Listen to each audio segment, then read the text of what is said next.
la Biblia, un pueblo santo. Jehová, tu Dios, te ha escogido para hacerle un pueblo especial. Jehová tu Dios te ha escogido para hacerle un pueblo especial. Un pueblo. No está hablando de los chinos, no está hablando de los árabes, no está hablando de los japoneses, de nosotros. Nosotros somos la gente más odiada en este mundo, más odiada. Y toda la gente de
Kill the beat. I don't know who, somebody need to hear this. Y'all don't speak Hebrew, that's Yiddish. How the fuck you try to label us anti-Semitic? We the Israelites, blacks, native Hispanics. The Germans getting locked up for the Holocaust. Meanwhile, black people still up in the Holocaust. 100 million of us died in the transatlantic. 6 million died, y'all want the world to never forget it. You can never be a Jew, you a Ashkenaz. This ain't a star dum-dum, a gun die or die. Yeah, Yeezy told the truth and got ostracized. Not one person in the Bible had on a yarmulke. We were slaves in America like we was in Egypt. Y'all don't even fit the curses in the Torah neither. Y'all was blind to the truth, I had to make it clear. How Jerusalem, your land, your people came from Europe. That was 1947, your menorah got 9 sticks, it's really only 7. Yeah, it's us against the world, Armageddon. This what happened when you inherit lies from your ancestors. Y'all the synagogue of Satan with them black hats. Your whole nation sitting ducks, Aflacs.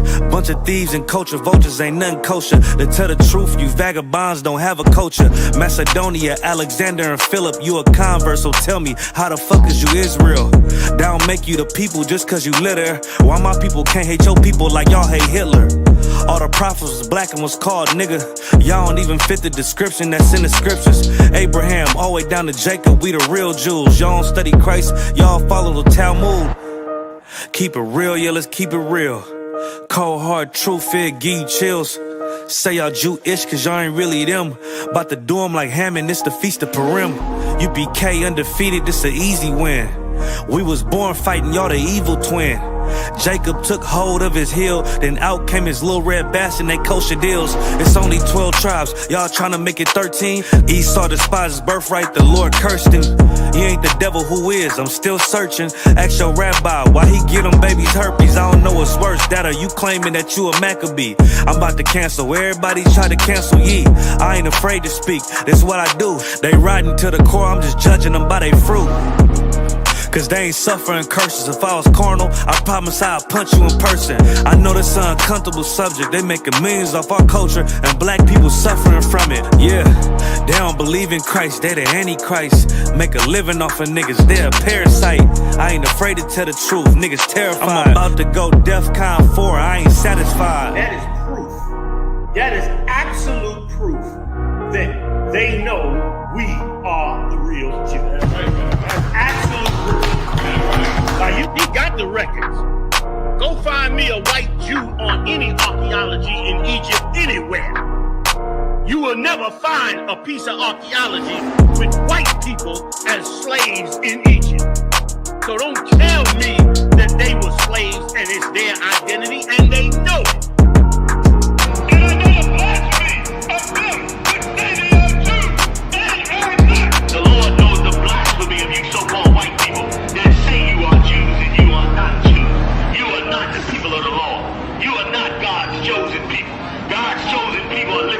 ghettos of America. God's chosen people are in poverty and oppression in the streets of America.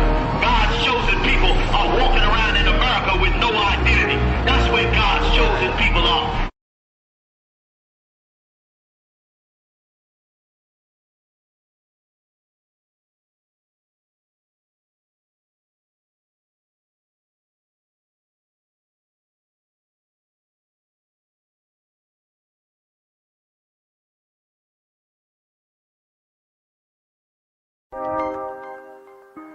Yeah.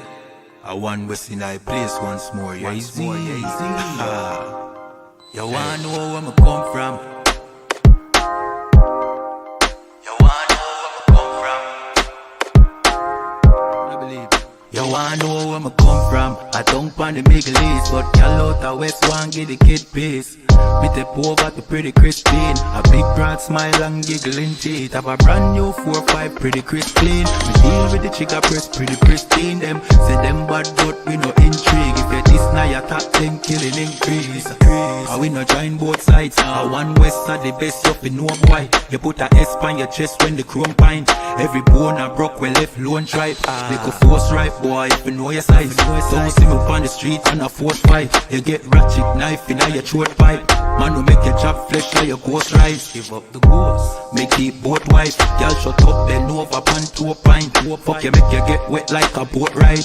If you hold tight, y'all, me a hold tight. Alright, no later, then more time. Me have things to do, but got more fight. Lucky where the nanny, girl do bright. Probably we shoot the bumbo clad to a grind. That's where me come from. I don't want the Middle East, but y'all out the West one get the kid piece. Me step over to pretty Christine. A big broad smile and giggling teeth. Have a brand new 4-5 pretty crisp clean. We deal with the chica press pretty pristine. Them say them bad but we no intrigue. If you this now you talk them.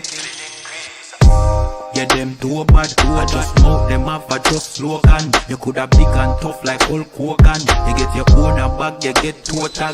Send your soul to God, their best no God. The whole fucking clip of your own that. No come set, no chop of your own bat. I go get sent off, we run postal. Get a PO box, she say me handsome. She want hold me cocky at ransom. She want hood fi broke, she want yam some. She say breed me, give me that one son, boy. We have shotgun, we have Remington, we have Magnum. So if a beef you want, you can have some. Anything we come turn in a phantom. How where we come from? I don't want the Middle East, but y'all out the West one get the kid piece. Me step over to pretty Christine. A big broad smile and giggling teeth. Have a brand new 4-5 pretty crisp clean. We deal with the chica press pretty pristine. Them say them bad but we no intrigue. If you this now you talk them killing increase. Increase.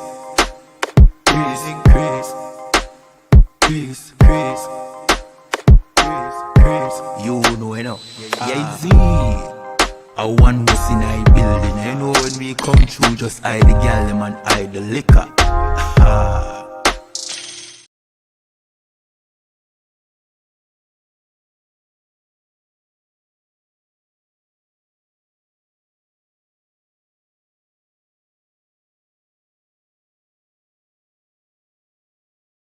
Maldito sea todos estos perros gringos, todos, y que las maldiciones de Dios lleguen hacia ellos.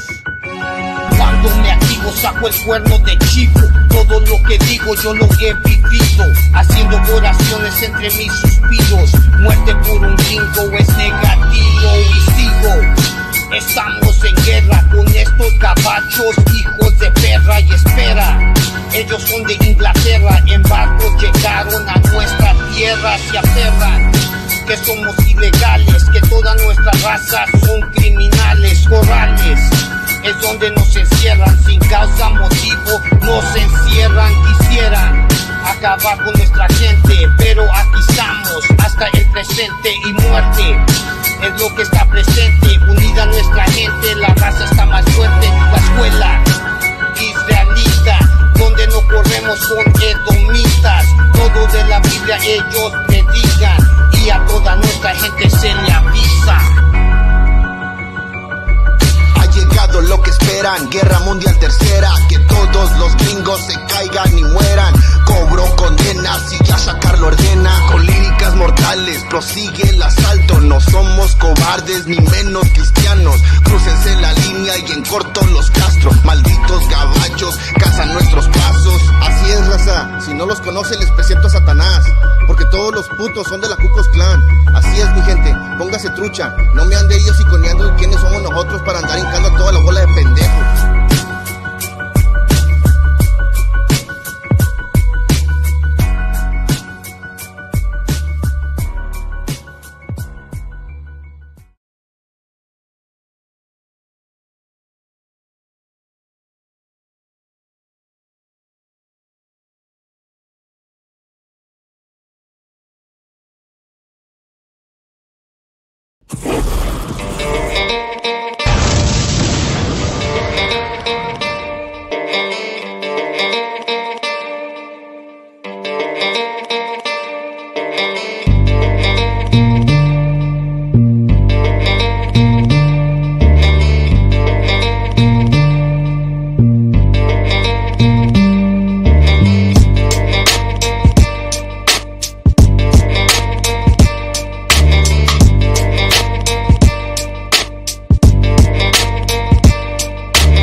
Negros y indios nativos somos los verdaderos israelitas. ¿Esto dónde lo dice según el versículo? Esto dice en la Biblia. Está escrita en la Reina Valera.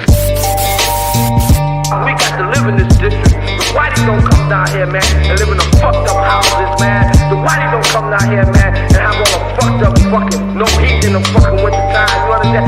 We do, Jack. So therefore, like, wow, we got to make it a better place. You understand that?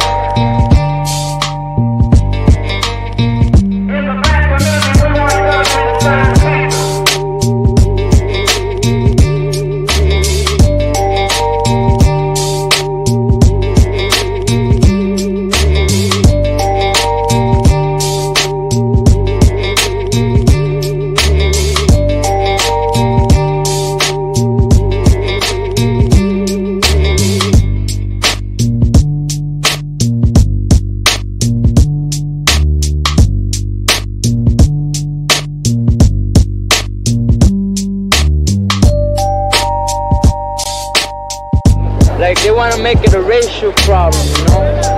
So we didn't want that, you know. So I jumped in, I put in for my boy, because he's a black brother. So we made an unracial problem. We the Puerto Ricans should rise up and defend ourselves against these dogs. The North American is trying to steal our identity as Puerto Ricans and call us Americans. We Puerto Ricans are Puerto Ricans till the day we are born, until the day we die. Chicanos killing Chicanos is what they want. Blacks and Chicanos killing each other is what they want. That's how they run this place. Once we get together, they don't run shit.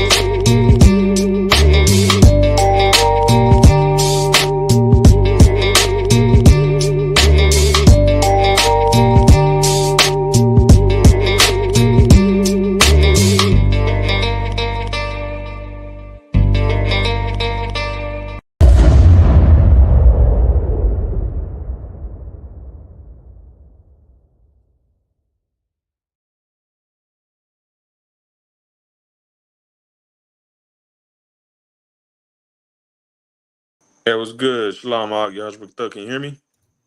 Sir, hey, Shalom. I don't want you to No sound hear me. Yeah, I can hear you. Lahab is about to hop on. Okay, sir. Orale, man. What's going down? Rasa, Shalom, Israel. We're back here. Another night. Tuning into the Inconvenient Truth. Of course, Lord, allow more brothers hop on. Waiting for Officer Lahab. Officer 5000. Of course, I got with me right now, Officer 1000, Nashka War. Oh, hold on.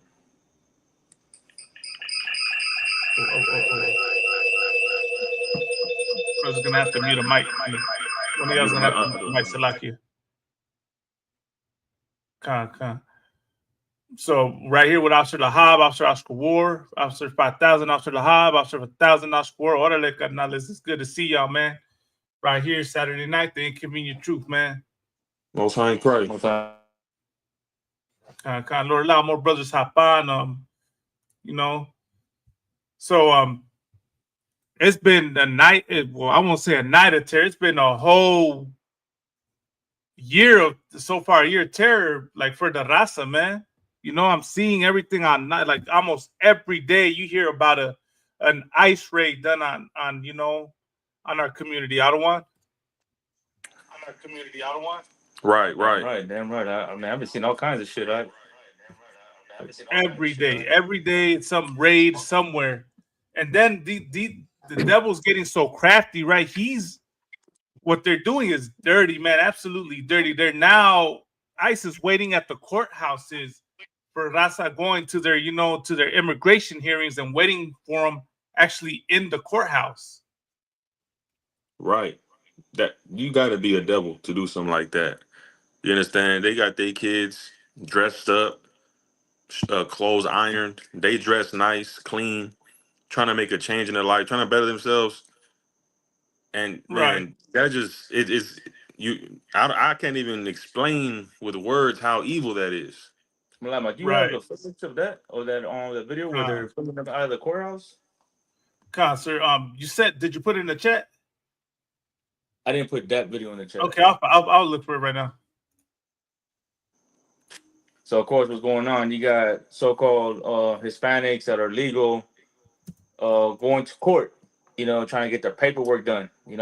Trying to get themselves. Trying to get become citizens. Trying to get the whole the immigration status. Correct. And what they're doing is that you got ICE pulling up to these courts and waiting for them to get out of court, and then they're arresting them and putting them inside those buses. Right. They got a video of some lady crying. Her son's inside the court, and the son is telling her everything's gonna be okay. Right. The mom doesn't. You remember the mom doesn't want to get in the court. She's like, damn, they're putting her hands against the van. She's like fighting because she knows, like that lady knows that once she ends up inside that the ICE detention center, it's gonna be horrible. Right. You know what I mean? Especially for her son. Right, sir. You know what I mean? I got a news story right here, and then I have the footage on Instagram. Or whatever you're trying to pull up, whatever it is. Okay. Developing story takes us to what's playing out today in immigration courts all across the country, including here in Dallas. There's a lot of confusion and anger over ICE agents being seen waiting outside of these courthouses and arresting people that are showing up for their scheduled hearings. Our Ken Molesina has spent the day learning how these arrests are even happening and how they're legal. Can you walk us through this? Yeah, and it's all very complicated here, but we're going to try and explain it for you here. I should begin by telling you that we visited immigration court earlier today in Dallas. All was quiet there, but we have heard from multiple sources that yesterday, at least a handful of people were arrested at the courthouse immediately after their cases were dismissed without any kind of prior warning. So this is something, again, that has quietly been going on for the past couple of days now across the country. Cameras rolling in Phoenix today, where these efforts were being carried out for the second day in a row there.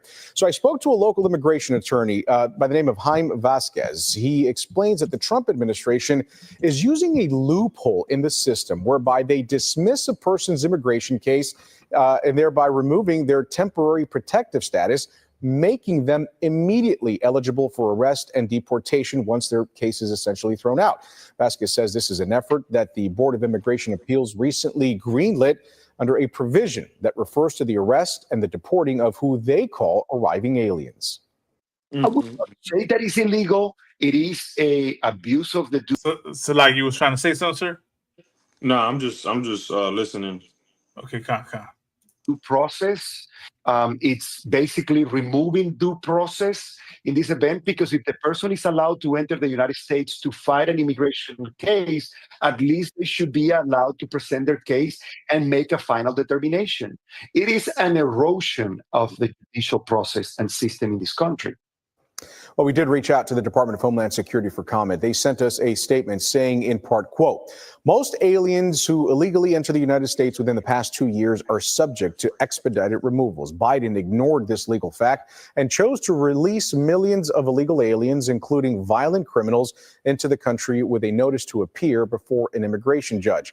ICE is now following the law and placing these illegal aliens in expedited removal, as they always should have been. If they have a valid, credible fear claim, they will continue in immigration proceedings. But if no valid claim is found, aliens will be subject to a swift deportation.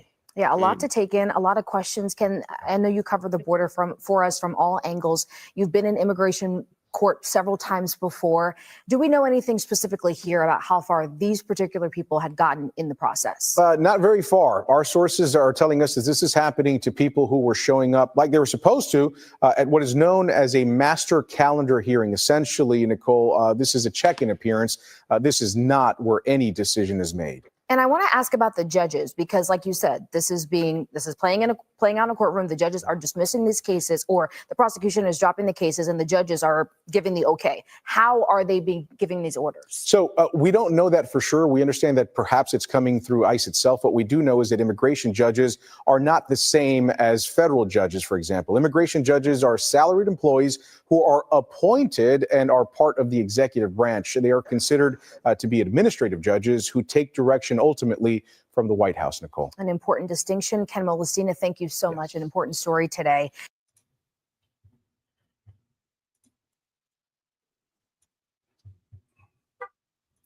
Orale, you needed proof that the white man is the devil the Bible speaks of. I mean, what more proof you need? One of the brothers could. Yeah, go ahead, sir.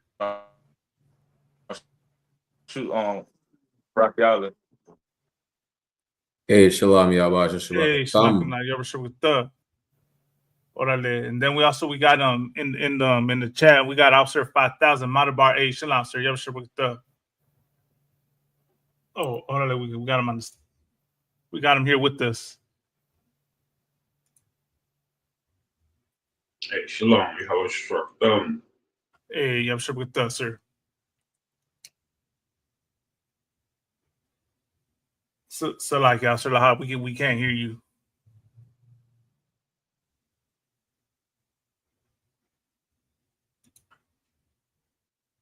It's like Officer Lahab is on mute. Yeah, he's on mute. Oh, he can't. Turn off social.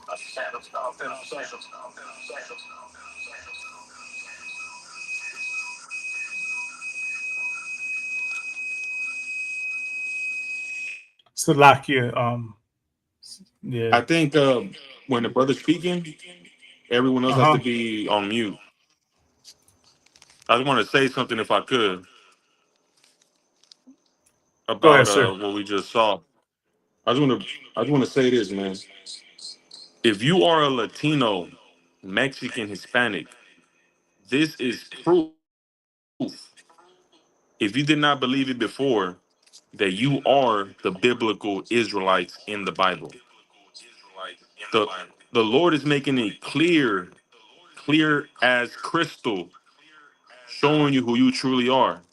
And I'm gonna show you with God's word. I'm gonna prove it to you. This is Deuteronomy 28 and 43. This is a curse that we would suffer for disobeying our Father. The stranger that is within thee shall get above thee very high. Who is the stranger? Verse 43. Who is the stranger? The same oppressor that's making sure he deports you and puts you in ICE detention centers. You understand? That's the stranger. Why? Because he came to our land. He was a stranger here. That's who it's talking about, the oppressor. If you could, sir. All right. Shall get above thee very high. And we were in power here. We had empires here. But because we disobeyed our father, guess what? They got above us very high. If you could, sir. And thou shalt come down very low. And we are very low. We are in chains. We are in poverty, trying to survive. coming here with no papers, risking our lives, risking death, and we are at our jobs getting our face put into the dirt and being put in chains and put in vans and sent to these prisons that are nothing. They don't care about you. That's what this scripture is talking about. That's us being very low. No one gives a damn about what's happening to us. If you keep going, sir. Okay. 44? Come. Verse 44. He shall lend to thee, and thou shalt not lend to him. See, he's lending to us. We coming over here so he could lend to us. So he could help us with jobs and money and security for our Right. kids. That's what's happening. This isn't happening to anyone else. And I also wanted to drop to where it says, he shall bring a nation against thee. He shall not pity the old and the young. I got you. Verse 50. A nation of fierce countenance. A nation, that's his nation, a fierce countenance. When that little boy was telling his mother, it's okay, I'm here, it's okay, I'm here. All these videos we're seeing on the internet of ICE detaining parents who are Right. crying and begging, saying, don't take me in. My kids are in school. My kids are in class. Kids are in class, innocent to what's going on. Meanwhile, their mother's pleading for mercy. But they have a fierce that's the fierce countenance. They don't give a damn about if you keep going, sir. Okay. We shall not regard the person of the old, nor show favor to the young. That's them. They don't give a damn if your child is in school. They don't give a damn if your child is gonna be traumatized by this. They don't give a damn how old you are, how long you've been here. They're gonna put you in chains, put you in handcuffs, and send you away. That's us. That's you. This Bible's not talking about anyone else but us, Hispanics, Blacks, and Native Indians. That was it. If I could, I just want to add, like, if you don't think you're in the state of hell right now, Raza, what more proof do you need, man? Can you imagine going to school and then getting out and your parents are gone? Or how about it if you're going to school and ICE comes directly to school for you, man? Like, what more proof you need that that's a state of hell? You know what I mean? Like, that's oppression, man. And what other race of people is this happening to? I would like to know, because I'm pretty sure it's not happening to any other group but so-called Blacks, Hispanics, and Native Americans that are getting singled out by immigration and customs at school and with their families, and especially at court. Imagine that. You go into court to fix your situation and ICE is right there waiting for you. Slovakia, if I may. Go ahead, sir. I'm paraphrasing, but they got the scripture that tell you they will not regard the young or the old. They don't give a damn if you young or you old. They gonna oppress you either way. Right. And Salak, you also have this footage right here that the Al-Shah score was talking about. So this is the one in the family. Look at this. For a second day in a row, agents are seen arresting migrants at immigration court.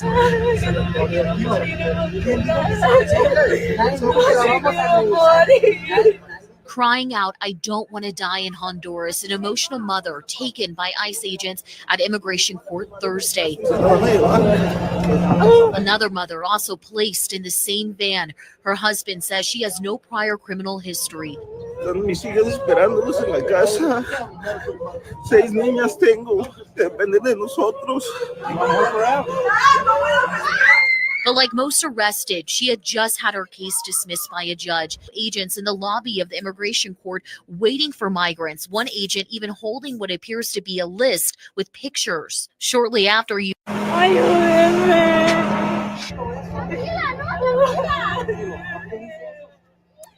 Now at 10, ICE operations. See agents escort an entire family into a charter bus. No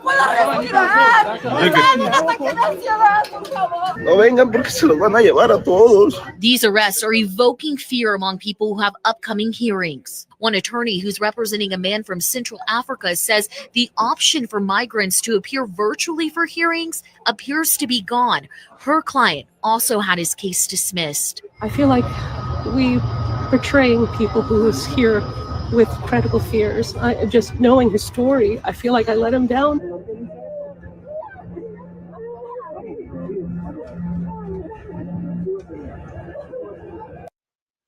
If I could, real quick, right? I just want to point something out. You notice, right, that they got a Hamite. As I said, I asked what other race of people this is happening to, of course, right? You see they're rounding up Hamites as well. But one thing I want to point out is, did you notice that the Hamite didn't look as scared as the entire family? Right. Right. Everyone caught that, right? The Hamite was calm and cool, like, you know, like maybe he knew he could get out of that. Meanwhile, the Honduran family was scared shitless. Pardon my French, but they were scared shitless because they didn't know what they were gonna do. You know, so that you know. This is just another way for the oppressor to try to divide our people. This is what our people got to understand. But in ISUPK under Commander Junior Honda, he bringing us back together. But this is just another tactic to divide our people and keep us separated. Right, sir.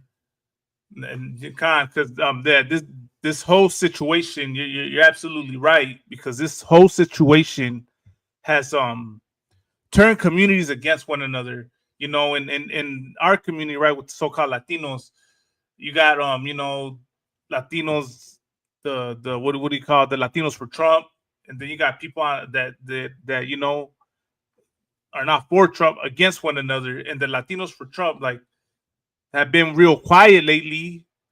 But you know, at the beginning, they were not fazed about any of this, and they were in favor of it actually. You know, thinking that they was gonna be okay. But now that, you know, I think there's people getting rounded up that are, you know, voted for Trump. They're getting rounded up by ICE and deported. Now they're seeing that, you know, they're being targeted as well. You know, and that this is obviously, you know, a nation, a race of people is being targeted, and it doesn't matter who you voted for. The white man sees you the same all across the board. It's like, if I may, I just want to touch on what the sister said about you don't want to die in Honduras, whatever the case is. A precept right here, right? This is Micah chapter 2, verse 10. It says, "Arise ye and depart, for this is not your rest." Listen, the same way you don't want to die in Honduras, you don't want to die in America. You don't want to die in the UK. You don't want to die. You don't want to settle anywhere. Regardless of wherever you settle, you're still going to be oppressed, and they're still going to want to kill you. Right. Because you are a daughter of Zion.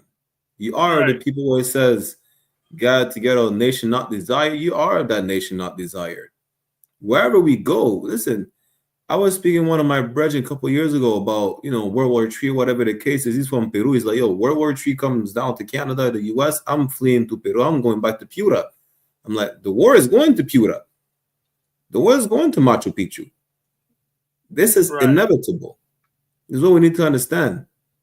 Right? Just like Isaiah 60 and 18 says, there shall be no more violence in our land. Listen, this is how we achieve world peace. When we go back, when we be back in our land, where we have dominion over the earth, rightfully and righteously, you want to have to worry about dying in America, dying in France, dying in the UK, dying in Salvador, dying in Honduras.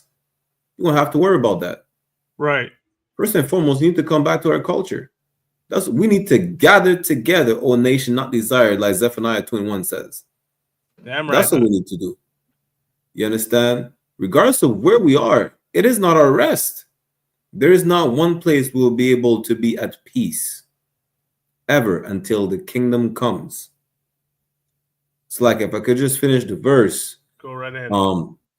says Micah 2:10, arise ye and depart, for this is not your rest, because it is polluted. It shall destroy you even with a sword destruction.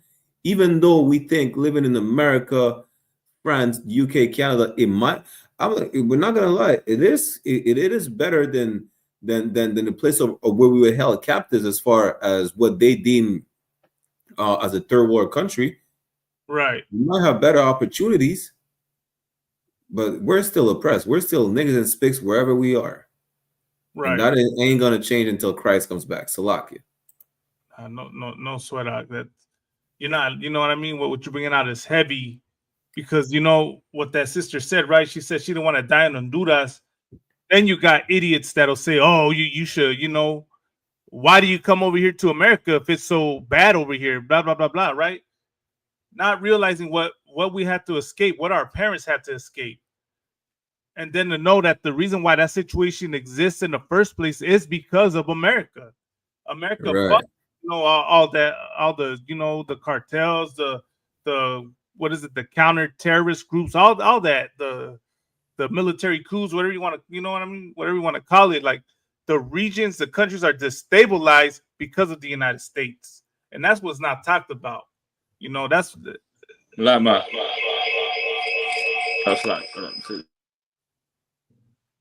Right. That's why they got a U.S. embassy in every goddamn country. Right. So they can control every country. So they can rob and unalive and steal from every country. That's why it's there. Concert. Lama, can you hear me? Yeah, I can hear you, sir. No, what I was gonna say is that you got the Sandinistas, the Contras. Right. Those were the groups that the U.S. set up in El Salvador, Honduras, and Guatemala, Nicaragua. You know, they had the schools of Americas where they were putting in the, you know, like the U.S. military in these countries, and they were having the U.S. Destabilize Central America, South America, and Mexico. Right. You know what I mean?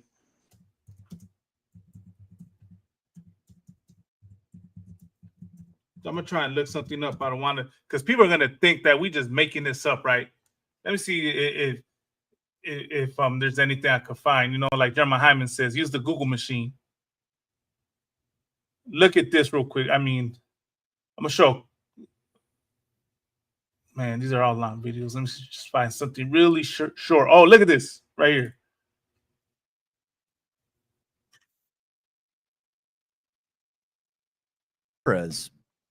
There was a coup. It was a really significant coup. Manuel Zelaya was on the center left of the pink tide, but he was making moves. 10 years ago in Honduras, there was a coup. It was a really significant coup. Manuel Zelaya was on the center left of the pink tide, but he was making moves particularly significant with regard to the indigenous community and some forms of wealth redistribution. There was a military coup, which Hillary Clinton herself has apparently acknowledged that she supported.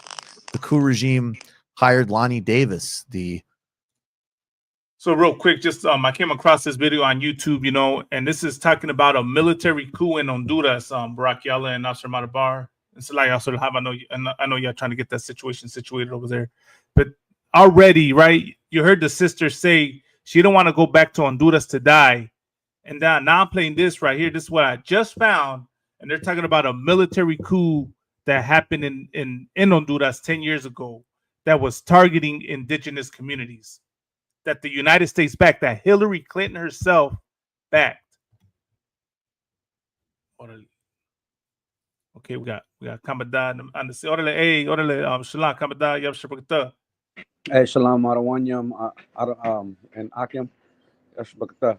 Yeah, Bashim Shabakta. comically grotesque and sleazy Clinton loyalist as a lobbyist in Washington. Manuel Zelaya was initially actually protected by Lula at the Brazilian embassy.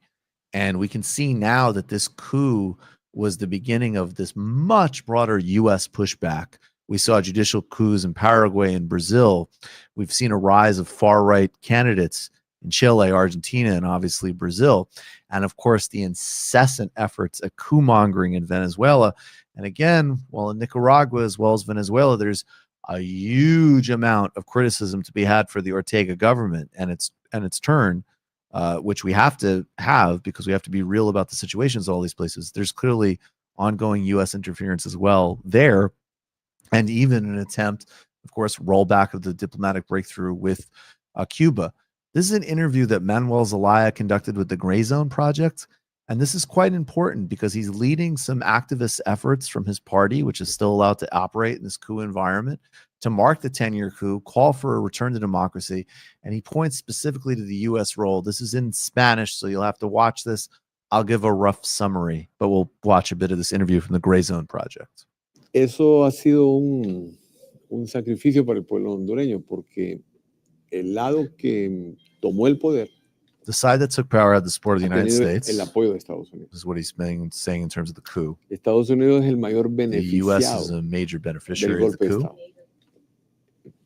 Y hay un principio en derecho penal que dice que So as you see, hearing right, I mean, of course, these are Edomites, you know, with their podcast, but they're basically, you know, breaking down what's going on, how the U.S. is involved in the politics and the, you know, the wars that go on in Latino America, in Mexico, in Sudamerica. You know what I mean?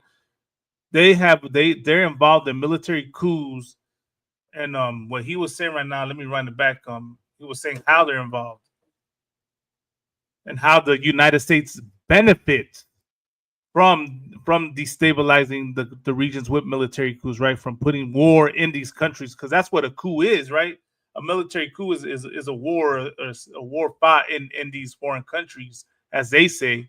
You know, that's what the situation is, and why our people had to come here. And of course, you know, to give a quick, you know, how do I say it?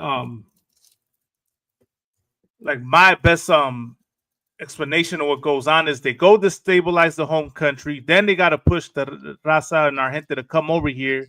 The United States benefits from the, you know, from the labor, from the, you know, from the immigration and customs enforcement of rounding these people up. Like it's always been about how America, you know, gets rich off of destabilizing and off of the situations it creates from this. If I could say something real quick. Go ahead, sir. They're using the thing about papers to as a reason to round up our brothers and sisters when it's not about that. Right. It's about attacking Israel. Right. If I could, sir, it's also America gets rich off of attacking us, gets rich off of oppressing us. That's how, you know, the more they attack us and beat us down, the stronger and more powerful they get, right? That's really what it's been about, like oppressing us and you know, keeping us, you know, how do I say it? Like they're like a parasite. They live off of us, you know, so that they can get stronger and we grow weaker. Yeah, it's a lot. Yeah, if I could, that's basically the more the story. The common denominator is that it's the white man's fault. Everything is the white man's fault, and that, you know, our blood, sweat, and tears is the fuel to the empire running smoothly. That's really what it is. But the common denominator throughout the Americas, throughout the Caribbean, throughout the four corners of the earth where we're scattered, for the ozone layer being messed up, the waterways being polluted, you understand? The animals being extinct, us dropping like flies, World War III, conflict among heathens. Right. It's the white man's fault. That's what, listen, it's all really, they make it seem like sometimes, you know, when we say sometimes it's not a black or white issue because all the heathens are guilty. at this point, sometimes you really have to say that it is really a black or white issue. What is it? It's Second Ezra's, right? I think it's chapter 6, verse 10. I'm just paraphrasing. Like, everything that goes on right now is between us Israelites and the Edomites. Everything that goes on, whether it's the war and the peace, it's all about us and these disgusting, nasty, filthy dogs. Right now, us being in hell and them being in heaven, it still has to do between the two of us. Right. When we do right, they're going to be in hell and we're going to be in heaven. When we do the opposite, we're going to be in hell and they're going to be in heaven. But us being in hell and the actions that they commit, but besides our fault turning our backs against the Most High, the actions they commit, you're going to see that everything is the white man's fault, really. He the one who brought crack cocaine to the neighborhood. He the one who makes sure that we're divided. You know, he the one who put policies for us to be divided. He the one who tried to say, well, these people come from third world countries. What do you mean third world countries? These countries have Haiti. If I'm not mistaken, Haiti has one of the biggest natural gas deposit in the Western Hemisphere. It's not even. It's a third of an island. They want to say Haiti is a shithole country. Haiti has more natural gas and resource than the U.S. itself. You understand? They call Puerto Rico a floating a floating trash or something like that. I think he said shithole country. Kawakan. Listen, they like to say Mexico is bad. Listen, if Mexico is that bad, stop going to Cancun. Right. If it's that bad, don't go to Cancun no more. Right. You understand? Don't go to Cancun on spring break, whatever the case is. Haiti is that bad. Don't go over there. Yeah, listen. Every single country that is that bad, you like to go and build a resort over there. If it's that bad, why are you going over there in the first place? Right.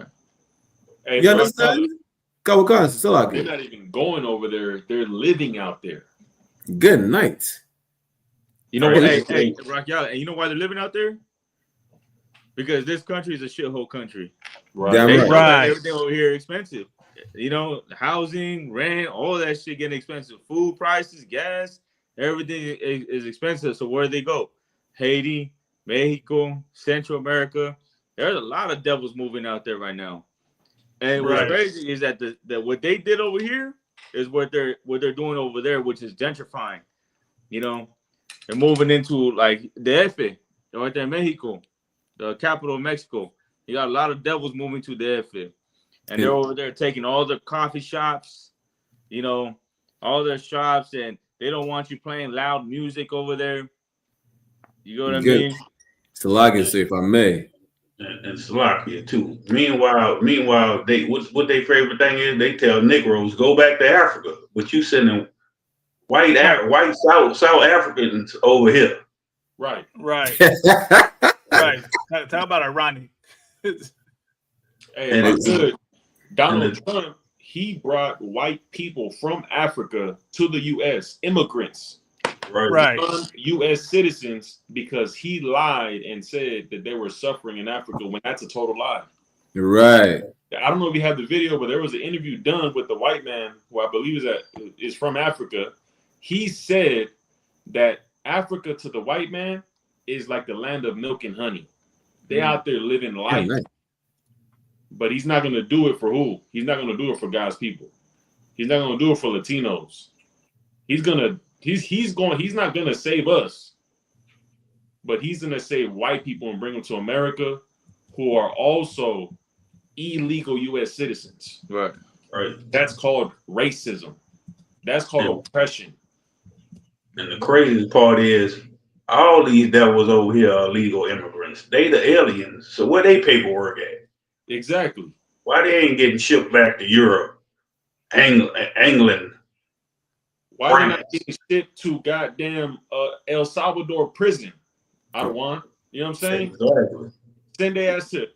I saw a damn story where they're sending, or they're thinking of sending, what they call migrants, our brothers and sisters, to damn Africa. It's like if I may. in these other places. For what though? For what? Okay. For Salaki, if what? I could, I got that clip whenever you brothers are ready. If I could, real quick, I'm gonna ask last part too. Like, with everything we're saying, I know Brock Yala, he was talking about how the heaven and hell. We're living in hell right now. We're living in a hellish condition. And you know what? And like, for the Hispanics out here in the Los Angeles area, San Bernardino, Cali, you got these influencers, right? So-called Hispanic influencers got a podcast, you know, and they talk about dumb shit. They're talking about what he said, she say, you know, weed and drugs. Like, come on, man. Like, you don't see what's going on with our people. You don't see what's going on out here in LA. LA, what they're about to do, they're about to double down on ICE out here. Whether if you're in Pasadena, Culver City, Inglewood, and they got a list of cities that they're about to hit, and all you can talk about is what he said. How he said this about me, and how she said that about you, or how he did that in the past, or how he said with your wife. Like, come on, man, all that is dumb shit. That ain't none of that gonna help out anybody. You know what I'm saying? We got a bigger problem going on right now, which is somebody's about to knock on your door and take your whole family, and you ain't gonna have a podcast after that. You know what I mean? They're gonna take you, and you ain't gonna speak about shit. You're gonna be inside a ICE detention center praying that you get out. So for us, whether you call yourself a Chicano, you call yourself a Latino, Hispanic, Mexican, Salvadoran, Guatemalan, if there's one thing we got to talk about, we got to talk about this problem right here, which is what's going on with our people, man. We got to stop with all the dumb shit and get it right, and let's speak up on what's really going on in our neighborhoods before it's too late. You know what I'm saying? We're seeing all these videos going on, how they're taking kids, how they're taking men, women, children, everybody. And they ain't showing no mercy to our people. So we gotta wake up. So like if I may, before we play the clip, just to add on what Officer Ashko was saying, with all these devils complaining and everything, this shows the true nature of our oppressor. Right. That is actual victim mentality. Right. Because not to show compassion to the heathens, but the people in South Africa being slaughtered are not of Caucasian complexion. Absolutely not. Yet, the Caucasians are the quote-unquote refugees from South Africa. This is true victim mentality. Right. Talking about Mexicans are murderers and things like that. Well, who created these conditions for our people to be labeled the way they're labeled today? You understand? That is true victim mentality. Complaining about let's make America great again. We have black fatigue. That's what the white woman said. Good night, man. They just said they're tired of the righteousness and stuff like that. Listen, this is absolute victim mentality because you cannot complain about white people. You can complain about niggas, spics, and savages freely. Salaki. I know sweat. So like if I could. Go ahead, Kanan. So like everything brothers are saying is heavy, and I just wanted to add on to the nature of the oppressor. What Barack Yala was saying, Malak, if you could grab Micah 2:1. You know what I mean? I just wanted to show our people that in the Bible, it describes the nature of our enemy, but in the damn Christian church, you know what I mean? They're gonna rock you to sleep. They're gonna make you believe that you're supposed to love everybody. Meanwhile, they're discriminating you. Right. Right. You know what I mean? And then Malagma, if you could read that, Baba Kasha. Kakanal, I got you. This is the book of Micah, chapter 2, verse 1. Woe to them that devise iniquity and work evil upon their beds. When the morning is light, they practice it, or they practice it, but it is in the power of their hand. And if I could, right, like that right there describes the true nature of the oppressor. And that, you know what I mean, these ice devils who raid our people like wolves in the night, and they sit up in their cozy offices scheming, how to deport mothers and fathers and how to break up families. You know what I mean? They wake up in the morning with one thing on their mind, and that is oppression. They steal our people's peace, and they snatch, you know, away happy homes. Even though we are in tribulation, you know what I mean? Somehow, you know, we still, you know, come home to a happy home. You know what I mean? Right. And they steal that peace and they snatch away those happy homes. And can you read verse 2, Malakma?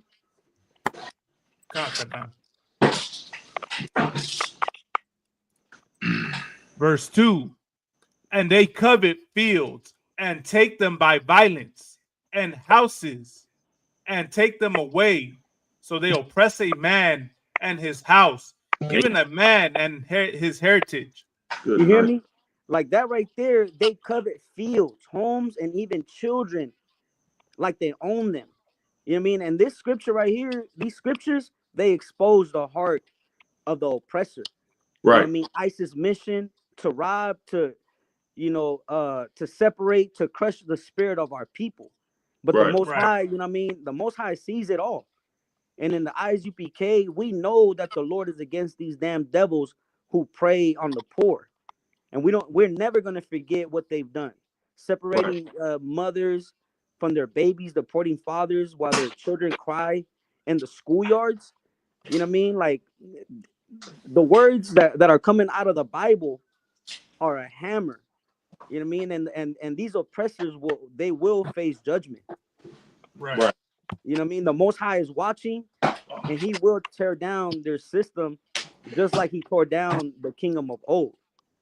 You know what I mean? I just wanted to say that. If I could, let me just share that quick clip. That's one. No, no sign of it. There has been. In fact, whites are economically the strongest group. They benefited from democracy more than anybody else. 64% of all boardrooms in South Africa is still white. The average income of white South Africans are vastly higher than black South Africans. No. They have better schools, better education, they have private health care. This is the land of milk and honey if you're white. So he said it right there in a minute. This is the land of milk and honey if you're white. Right. Has any land been expropriated in South Africa without compensation since the first all-race election in this country? I'm not aware of anyone. Not a single farm that I'm aware of was expropriated without compensation since 1994. So how do we interpret President Trump's executive order? It is possible that South Africa has offended the United States with his policy on the Palestinians, and it could be that with his policy on Russia, the ambiguities relationship with the Chinese. It could be. I think that does play a role. But there was something very, very sensitive that was touched upon. And in South Africa, right-wing groups, so-called civil society groups, we know that they have access to the Trump administration because they claim that. And if you listen to what Trump has said, it corresponds exactly with the genocide narrative that they sell and that they market, and that whites are victims of the democratic system and the constitution of South African legislation. So there's an overlay, there's an immediate overlay, there's an unquestionable overlay between what Trump has said and these right-wing groups have said. So I'm a... Go ahead, sir. If I could. Now, someone might say, well, if it's the land of milk and honey, why did they come? Why did they bring them? Why did they take them out of Africa? Right. And to that I say this, it doesn't even matter if they were suffering or not. Because if they were actually suffering and Donald Trump helped them, why can't he help our people? Right. He wants to bring them to America. Why doesn't he already help the what they call migrants who are already in America, who have contributed to America and have made America what it is today? I would ask that question. And they're going to be stuttering and going back and forth because that exposes Donald Trump. Right. It shows that he hates our brothers and sisters and he favors his race which is what we need to do. We need to favor each other above everyone else. Concert. So, like, if I may, out of one. Go ahead, Doc. You know what's the crazy part? I think he said something about receiving compensation since 1994, which is when the apartheid was abolished in South Africa. Here's the crazy part, right? Because these people are descendants of the British and the Dutch, for those who don't know. The British still were getting reparations from since they abolished slavery in the British Empire until 2018. You understand? Like, these people really don't give a damn. You might get a devil that might seem like he is trying to be remotely honest about the history of his people. Like, he's not shy to say, you know what, we're not oppressed because white people are not oppressed. We don't oppress them. Nobody oppresses white people besides white people. Right. That's what he said. That he admitted it. They're not oppressed out there. They're not suffering. You know what I mean? Right. He's saying they're lying. Go ahead, sir. Salaki. Salaki. The reason why he know that is because you got to look at South Africa. That was the port for the slave ships. That's where they got rich and made all their goddamn money and came up doing the slave trade. And you gotta look at Donald Trump too. Like, Donald Trump, Negroes get happy when he let loose criminals, Negroes or who so forth, talk about murdering up the community. That's who he pardoned from jail. So Negroes get happy over that. Like, that's where their happiness come from. That's vote for Donald Trump. He let go young NBA boy. Like, that ain't nothing benefiting our community. All he's gonna do is get out and rap about unaliving everybody and drugs again, and that ain't nothing special. Right. You got it. Hey, I don't want, if I could, and he's doing that because he doesn't want black people to join with us. He doesn't want the black community to say, damn, they being mistreated.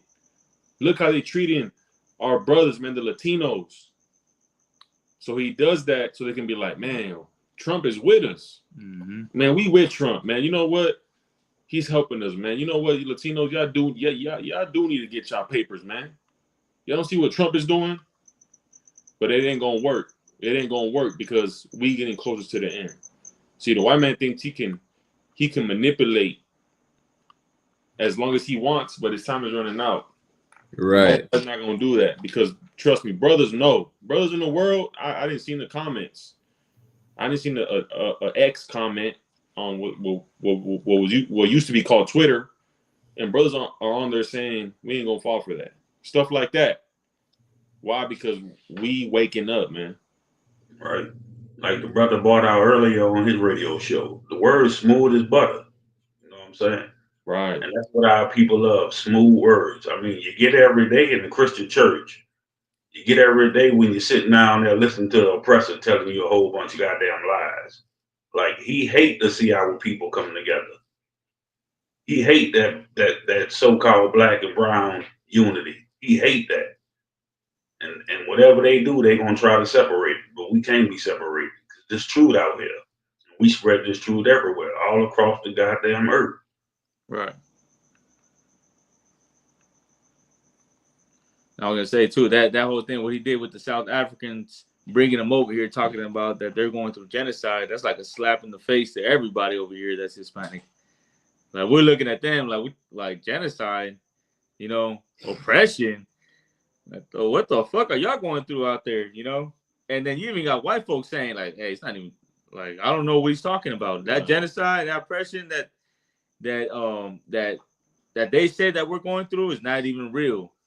But on the other hand, like, we're over here getting put inside ICE detention centers. They're pulling us out of our houses. They're calling us immigrants, aliens, etc. Like, we're going through it, all of that.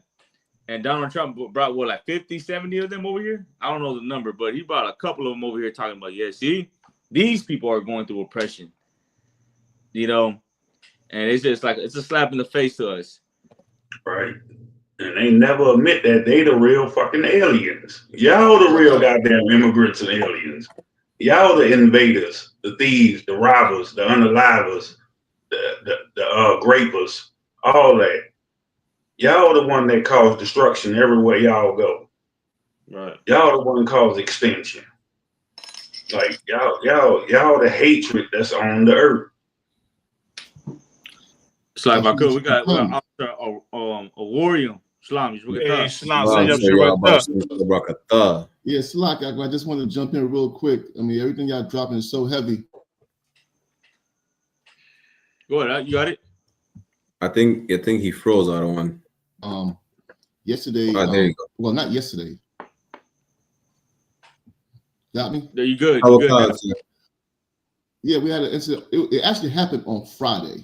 On Friday, there was an incident in Baltimore where ICE raided a Home Depot, like outside of Home Depot, and it made the news because it was so brutal, right? And even the news reporter was saying, you know, it was they violently arrested them, throwing people to the floor, tackling people. You had the brothers running. So yesterday we had the Baltimore school go out there and was just speaking to some of the brothers, the Hispanic brothers in that zone. I wonder if I could show you, send you, you brothers, a clip of that video. If you could, sir, Bubba Kasha. Go ahead. I was gonna say, Sir Bubba Kasha, if you could. Okay, how do I send it to you? You could send it. Hey, Salak, y'all, it's also Barak, y'all. You could send it to my messenger. I'll be able to share it on the screen. Okay. The water, please. I can send to your messenger. So like I can, but this it really broke my heart watching these brothers. I mean, and shout out to the brothers in Baltimore going out there. I mean, it definitely broke my heart watching these brothers explain what they have to go through. I mean, we actually had to cut out a clip because they was explaining, and we didn't want to expose them, but they was explaining how they move around in Baltimore. Like, for example, how they get groceries, how they do this, how they do that. No other nation has to do that. Right. I mean, they damn near have an underground railroad. Just to feed their families. So like, sir, if I could, you can't tell me that so-called blacks and so-called Hispanics aren't related. Right. I found this one. Meantime, until Bracchiala pulls it up, I came across this, or actually, Abdullah posted this one. If I could real quick, Warrior, did that video go viral? Is that like all over social media or anything? The one with them being arrested? Yeah. I didn't see it viral. I saw it on the news. But you know, it's like nobody gives a damn about these brothers, you know what I mean? Right. Okay. Yeah, I've seen it, but it's not, I wouldn't say it's viral because nobody's really talking about it. Bracchial, okay, I see you. I see you. Was it this one right here? By any chance? I know this one's in Spanish, but that's a recent one. If I could, that's a brother who actually is a U.S. citizen, and they still took him in. This is at a construction site in that's what I'm saying. It might have been Baltimore. I'm trying to remember. Es el agitado momento en el que un agente intenta arrestar a Leonardo García Venegas, de 25 años, en su lugar de trabajo. De repente se ve a dos oficiales corriendo hacia él y a la fuerza intentan someterlo. Esto a pesar de decirles que es ciudadano. Sacaron mi cartera, sacaron mi ID y pues me dijeron que era falso, pues no era verdad lo que tenía, eran falsos los ID. If I could, go ahead, sir. If I could, he's saying that he showed them his real ID, and they told him that his real ID is fake. Obviously, they didn't care if he had a real ID. They just saw that he was a Latino, so-called Latino Hispanic, and they took him in. Which is important because, like, you got a lot of Hispanics that are born here, a lot of Mexicans, Chicanos, Central Americans that are born here, and the ones that are born here think like, oh, I'm good, like, I'm straight, like I'm not an immigrant, or like I'm an American. Right. Well, they ain't gonna give a fuck about none of that. you're gonna get pulled over, and then you're gonna give them your ID, real ID, passport, whatever you have, and they still gonna take you in. Like, they're gonna take you in. They're gonna find out later, like, oh, you know, you were a citizen, or you might just end up in a detention center. You know, like, they don't care. They're not gonna care whether you're an immigrant or a citizen. Like, we're all the same. Even if you're born here, they're looking at you as an immigrant. To the white man, the devil, we're all the same to him. Which is why we got, you know, as for us that are born here, you got to wake up and realize, like, damn, okay, like, you know, we're all under the same umbrella. You know, we're all looked at the same. And the oppressor's so goddamn evil.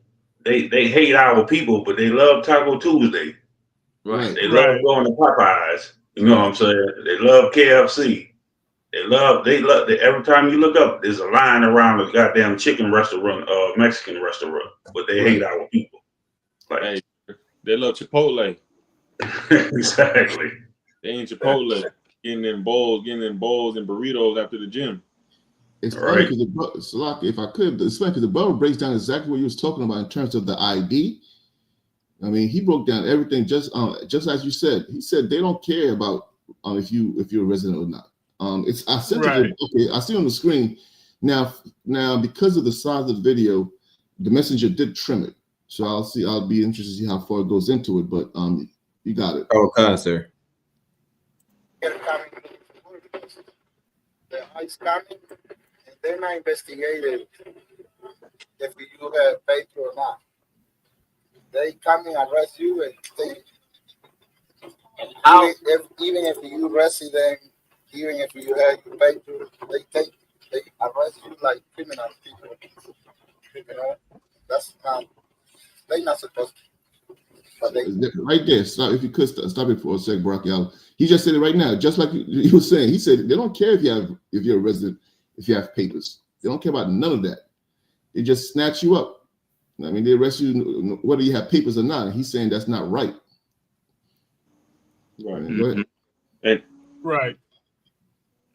And that's like I'm saying. What I was saying though, that's a wake up call right there, because like what I'm saying is that a lot of us Hispanics think just because you have that real ID and you have your papers, they think you good. Like, no, you ain't good. You get what I'm saying? Like, they're gonna do this to a lot of brothers out here, man. A lot of you know, so-called Americans, Hispanics that are American citizens. We're gonna go through all of this right here. You know, and then if you was a Donald Trump supporter, that's gonna happen to you too. And then if they give a fuck about how many times you voted for Donald Trump, you got that Donald Trump hat, the American flag, all of that, you're gonna end up in a cell with everybody else, and then you're gonna realize like you was played. Right. Right. Also, I want to say, so in the community, right? How is it affecting, business in the community? Because like this is a Latino community, meaning so the stores stay open because the people that's in the community come to the stores. Like, how's the businesses respond? it's like Seymour, the food store over there, ICE coming and arrest people in the parking lot. So the store is gonna lose money. Yeah, it's gonna lose money because people they're not gonna go to this Spanish store anymore. They're gonna go, find out the way how they can get the food, and the owner of the business they're gonna going down. They're gonna shut down because nobody gonna. If I want to buy a car, I'm not gonna buy it anymore. Why? Because we're not gonna stay here anymore. In house, nobody gonna invest in house. Right. Nobody gonna invest in house. Nobody gonna invest in business. So the money, they want to turn it into a desert. So that's the president. The president, I think he do things, but I'm gonna say it's race. Race people. He not get different people. Only Hispanic community. Hispanic community come in the United States and work hard. Everybody have a bad people. Right. Right. I agree. Everybody have respect people. Right. But that's not mean because your color or your where you from.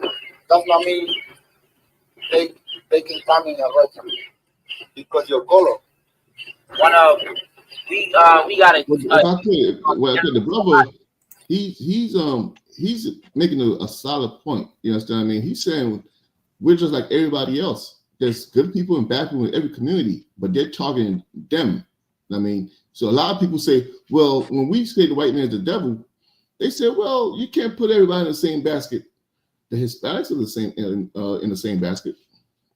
Right. You know, black people are all in the same basket. You understand what I mean? These Christians, man, they're so disgusting because they don't see the plight of anybody else but their own. Right. Not even as a group, only when they specifically are in trouble. I mean, I seen some sister on social media the other day, you know, in the month of April, 106,000 black women lost their jobs in the month of April. You know, this sister went on social media and she said, they're trying to push us out of the workforce like it did black men 40 years ago. I said, Good God night. damn, you never mentioned that before, did you? But now you know all the history of what they did to black men. Why? Because it's happening to you. You understand what I mean? Because it's happening to you. And these brothers here, it's happened to them and nobody gives a damn. You understand what I mean? They're in the same basket, clearly. Right? When they come out, like the brother said, they don't give a damn if you're a citizen or not. They're snatching you up. You understand what I mean? And he mentioned freeze. Go ahead. Oh, so like with that you froze, sir. Oh, Salaki about that. Salaki about no that. sweat. Yeah, No he sweat. mentioned when the ICE come out, they don't pick and choose. Everybody's in the same basket. Right. God, that's heavy. And other races are not in the situation. You have actually today in Baltimore, that's funny. Today in Baltimore, there was a whole event, like the streets were full of Middle Easterns. It was some Muslim thing. The police were out there protecting them, making sure everything's good. I mean, and they're at war with America. Right. I mean, it's like, go ahead. If I could, that's heavy. You dropped that, sir. There's something I want to share real quick. Let me see if I can find it. There's a post I saw. Well, but meantime, brothers can go ahead and get it in. And like that's the same thing with the stop and frisk thing. Like every time we walk through their communities, we get stopped and frisk. But they can walk through our communities as much as they want. Ain't no goddamn devils pulling up on them. Hey, devil, what you doing in this Negro community? What you doing in this Hispanic community? Like they ain't pulling them over when they walking through the community. But if we walk through their community, what they doing? Pulling us over, stop, frisk. I think you had a test, and I think they just making up shit to throw on us. Or they'll plant something on you just to bring you to jail. They protect their own people, and they get mad when we protect our own people. You know? Right. Hey, Malama, if I could, real quick. Go ahead, sir. I was gonna tell you, like, you should pull up the video where you see all the Chinese coming to America through the border. Sir. The border. There's a video where you got like 100 Chinese, maybe 200. Who knows what the real number is? Of all the Too much legal Chinese coming through Mexico. You know what I mean? But you don't see that on the news. You ain't seeing that on the news. Even Africans. You got Africans that are coming through that border. And I remember media on the Africans and the Chinese and other races of people that are coming through the border. Right. I remember when the Chinese said they were slaves here. We were slaves too. Y'all still got the whole goddamn country. Y'all got to go back home and y'all still make money here. Y'all got Chinatown and all kind of goddamn town. Right. Y'all got goddamn nail salons, hair salons, all kind of shit. We ain't got none of that. We don't get the support that every other nation get. They want to hate and destroy our people. Right. Go ahead, Barack Yalla. So, like, if I may, sir, I just want to add up to what both Officer Matabar and Officer Lahab just said. Really, is the point is that just like Joe Muhammad said, they don't have an issue with immigration. Even in Canada, listen, the number one people deported in Canada is Jamaicans. The number one illegal immigrant is East Indians and Chinese. But the focal point is not on the Chinese illegal immigrants. Right. There's a video. I seen a clip, right? Yo, listen, that's hilarious. They're catching people crossing the border illegally. They're catching the Chinese and everything. Listen, this is a Haitian woman. She tried to climb up the wall. She fell. She bust herself. This one, the Chinese helping her up. But the point is, even though they're showing Chinese illegal immigrants, nobody's mentioning anything about illegal Asian immigrants. Right. It's only about the Haitians and the Mexicans and the Salvadorians and so on and so forth, which shows again that really it's not about an immigration issue. It's about a nigga, spick, and savage issue. That's it. And to add on what Officer Madabar said, I keep saying this again because this really, like, especially coming from the islands, this is something that is so, infuriating. It's like, yo, after slavery was abolished, right? Not that it would have made it better, but instead of paying us wages to do the work that we were doing for free anyways, they had the caucasity to hire indentured servants and pay them as opposed to paying us. You understand? To show that really they were making sure that we're oppressed to the point that we die, but we can't. It's not easy to eradicate us. They see us like roaches. You see, when you got a roach problem, you got an ant problem. You get rid of the vermin, you think you got rid of them, but they keep coming back, and that's how they see us. We're like a vermin they cannot get rid of. The thing is that with the Most High, he's the absolute exterminator.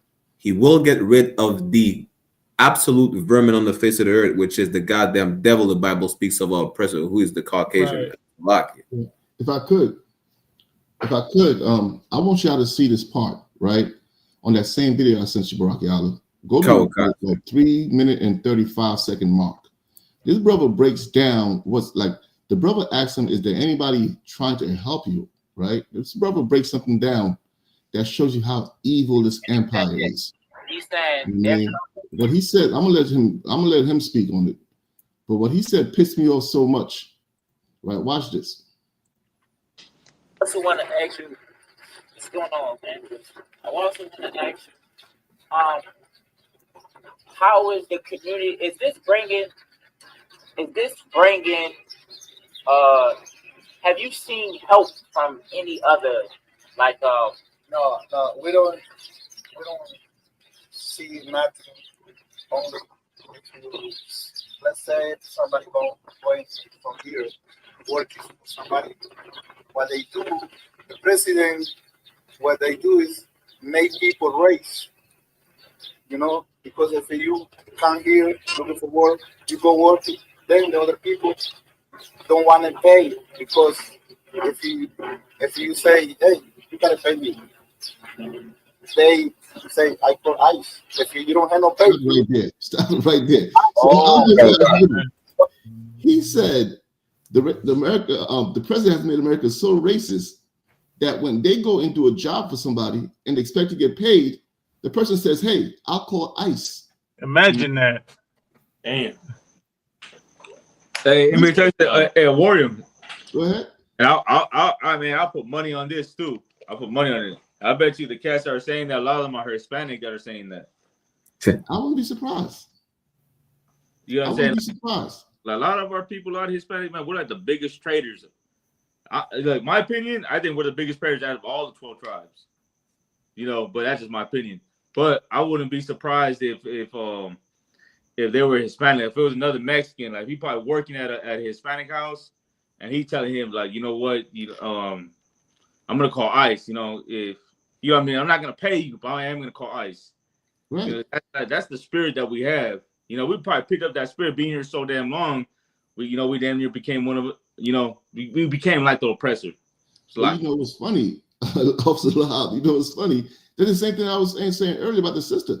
She didn't understand it until it happened to her. When it wasn't happening to her, she used it as a weapon against you. But the minute she lost her job, she want to break down how 40 years ago they pushed black men out of the workforce. It's the same thing you're explaining here. Because it's not happening to them, then they feel like, oh, I could threaten you with ICE. But the minute it gets snatched up, you're going to see the tears flowing, no justice, no peace, we're being abused, and so forth. That's why, and I mean, I know things got to happen for, for the Lord's prophecy to come in place. You understand? Because I see it lining up. I mean, Christ always says, how else should the prophecy be fulfilled? Right? Certain things got to happen. But those traitors to their people, man, I pray that the Lord deals with them, man. I pray the Lord deals with them. So not because I hate those brothers, but so that others could learn to love their own people and not to hate their own people like that. Salaki. And if I could just real quick, yeah, I'm right. If I could just look, if y'all don't believe what I'm saying, every single time you see someone getting deported, like you go on YouTube, whether it's on Instagram, Facebook, Twitter, whatever, just look at the comments, and you're gonna see that Hispanics on those comments saying, "Yeah, deport them." Like you're gonna see Vargas, Garcia, all these names saying, "Yeah, they should have came here legally, or they should have came here the right way." Deport them. They need to be deported. And you're gonna see that whether it's a kid being deported, or old or Hispanic woman, older Hispanic man getting deported. A lot of our people are the ones that are saying, yeah, they should be deported. If I could real quick. And you gotta, but what everybody's saying is so heavy, and it made me realize, and this is for brothers who are traitors. This is a message to you, so you can wake up and and turn to your people. Turning to your people is you turning to your God. You loving your brothers is you loving the Most High. And what I want to bring out is when Trump was talking about Latinos and Mexicans, saying we were criminals and this and that in his speech, people thought he was only talking about the bad Latinos. Right. But the fact that he is deporting and arresting U.S. citizens who are Latinos shows you that he was talking about all Latinos, all Hispanics, all of us. That's what he really meant. And white people knew what he meant. It's like it's there. Because you're not white. You fell for the trap. Like the brother, like Adawan brought out, his words are smooth as butter. That's the perfect example. Smooth as butter, but he has swords in his hand, or how the scripture says, and that's exactly what this is. The sword going across all of the Hispanics, putting you in chains and separating us from our kids. And that's the lesson you gotta see. And black people and natives, like the scripture says, man, as iron rusted, how does it go? As iron rusted, so is his wickedness. Yeah, as iron rusted, so is his wickedness. Don't fall for the BS. He don't give a damn about us. The oppressor does not care about us. And if I could say one more thing, Christ himself called the Edomites devils when he was fighting with the leaders of Israel who were wicked, right? Who didn't want to lose their position under the Roman Empire. He told them the you are of your seed, you are of your father the devil. Right. They were under Roman rulership. Rome was over Israel. He called Romans devils. The same people who are putting us in cages, the same people who are shooting us. Trump, they descend from that same race. It's the same thing going on. We got to stop falling for the slick words, man. Right. If I could, just real quick, I came across this clip, right? And look at this. So we're talking about people that voted for Trump. Look at this story right here. Desesperada y decepcionada. Así dice estar esta madre cubana Lillian Pais luego de que su esposo fuera deportado por la administración del presidente Trump, a quien ella le dio su voto. Creía que quizás con el mandato del presidente, las personas que eran delincuentes eran los que se iban a ir, y los que tenían pues un récord sea limpio y demás, pues iban a tener una oportunidad. La pesadilla de Alian Méndez Aguilar comenzó en el 2019 cuando cruzó la frontera sur y pidió asilo político en Estados Unidos bajo la visa I-220B, pero inmigración le negó su petición aunque lo dejó en libertad en el país mientras apelaba el fallo. Y es que en su cita de inmigración el pasado 25 de abril, la pareja fue separada y notificada que Alian permanecería bajo custodia del gobierno por una orden de deportación vigente. En un ratito, pues sale la abogada y me entrega un sobre amarillo con su pertenencia. Y yo, pero ¿qué está pasando? ¿Qué está pasando? ¿Dónde está mi esposo? Y pues, bueno, ahí ella me dice que lo habían detenido.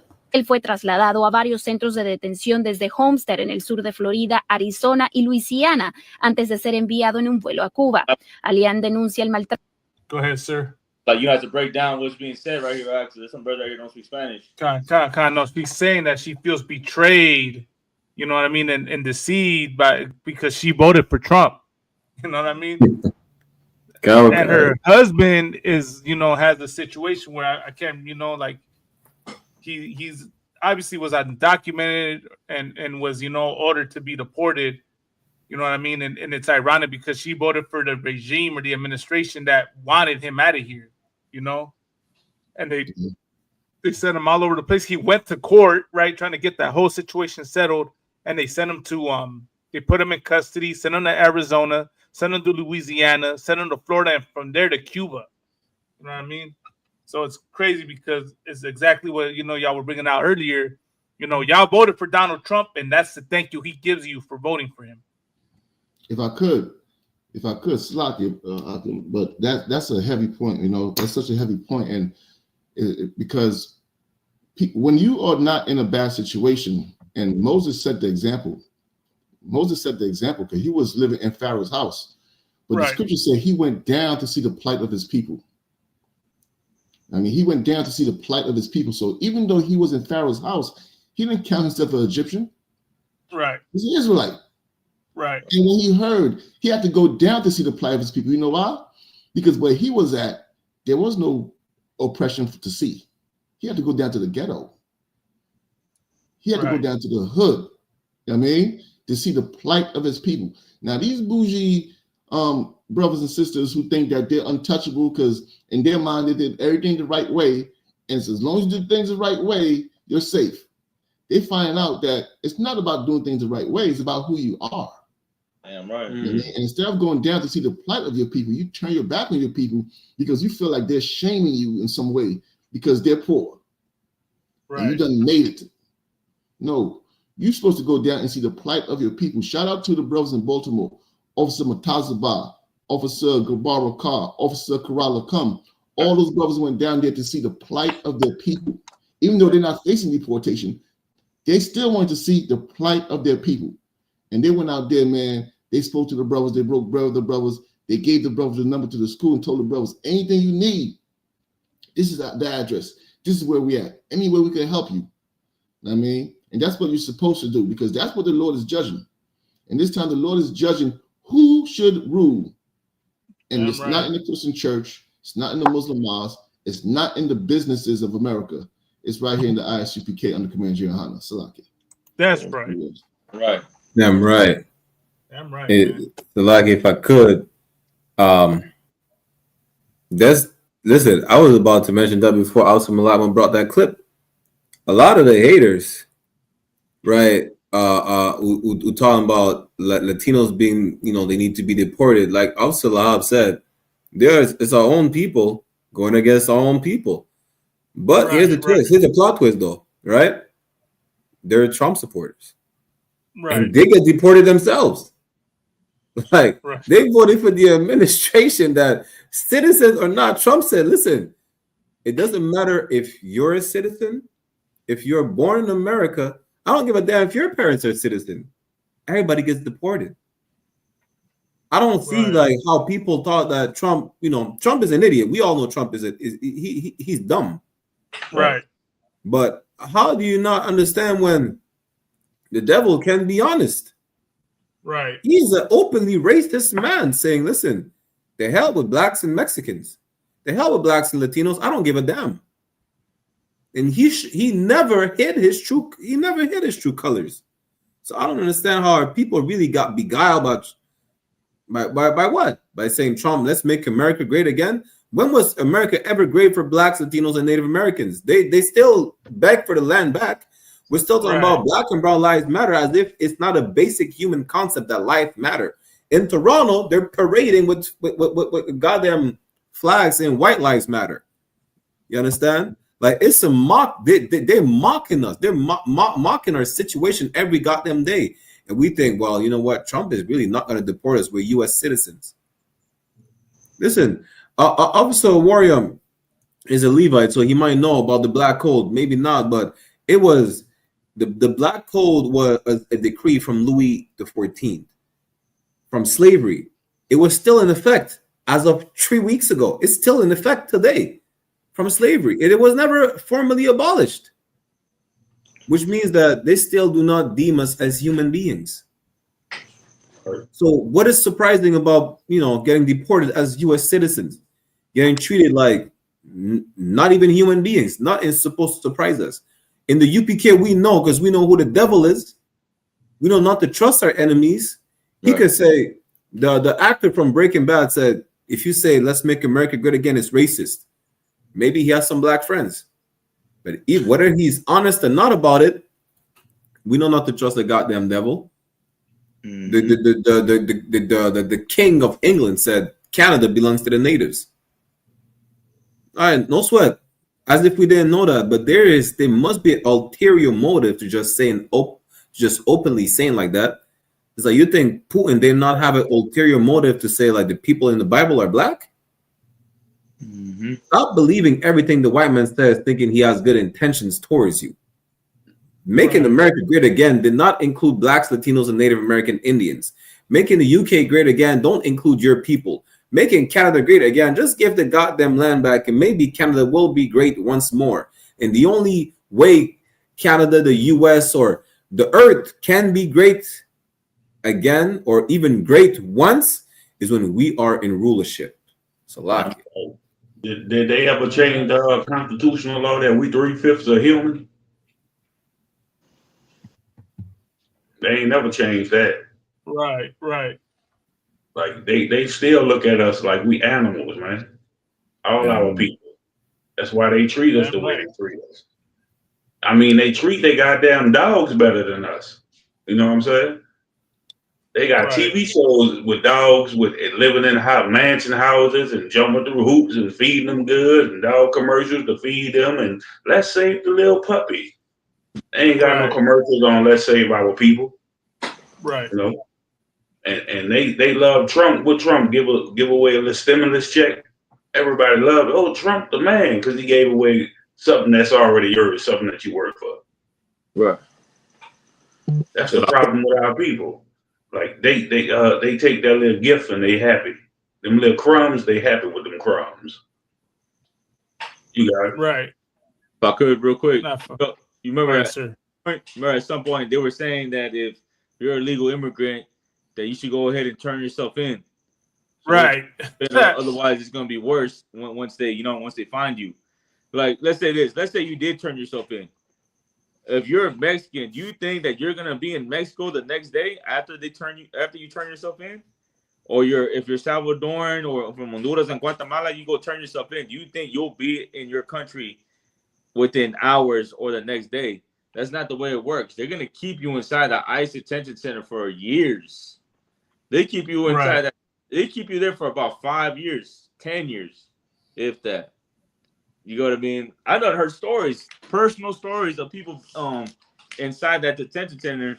Once you're in there, you get no contact with nobody. You ain't calling your mom, your dad, your friend, girlfriend, boyfriend, whatever. Like, you disappear. And then years later, you get a phone call from your family talking about, damn, I got locked up. I was inside ICE this whole time. And I know a personal story of that happening to somebody. They were in that cage for 7 years, and then finally called their mom talking about, they got me. You know, how many other people has that happened to? You know what I mean? So it's like what you brother was saying earlier, like that the white man is the devil and he's telling you a lie, and the lie he's telling you is to turn yourself in. And if you turn yourself in, we're gonna send you back to your country. You ain't going back to your country. They're gonna keep you. And who knows what goes on inside that detention center? What's going on once you're locked up? What do they do? Right. How do they treat you? What are they feeding you? I know you ain't getting A1 service in there. Right. Like you raping, molesting kids, raping women, raping men. We done saw the pictures where they're giving you aluminum foil for covers. Right. You know what I mean? I'm pretty sure there's all kinds of BS that happens once they get you. It's like you. Right. It's like I was gonna say. It's called ICE. It really is isolation. That's what they got you in. That's right. If I could, right? I just shared this real quick to add to what Asr Laha brought out, right? This article right here says self-deport or stand firm. The heartbreak of LA's undocumented street vendors. Trump's crackdown on immigration could be disrupting Los Angeles' thriving street vendor industry. In some cases, it already has. Some vendors have reduced their presence on the street, like Camacho and Lopez, who have gone from working 5 days a week to only vending on the weekends. Yeah. That's a big thing.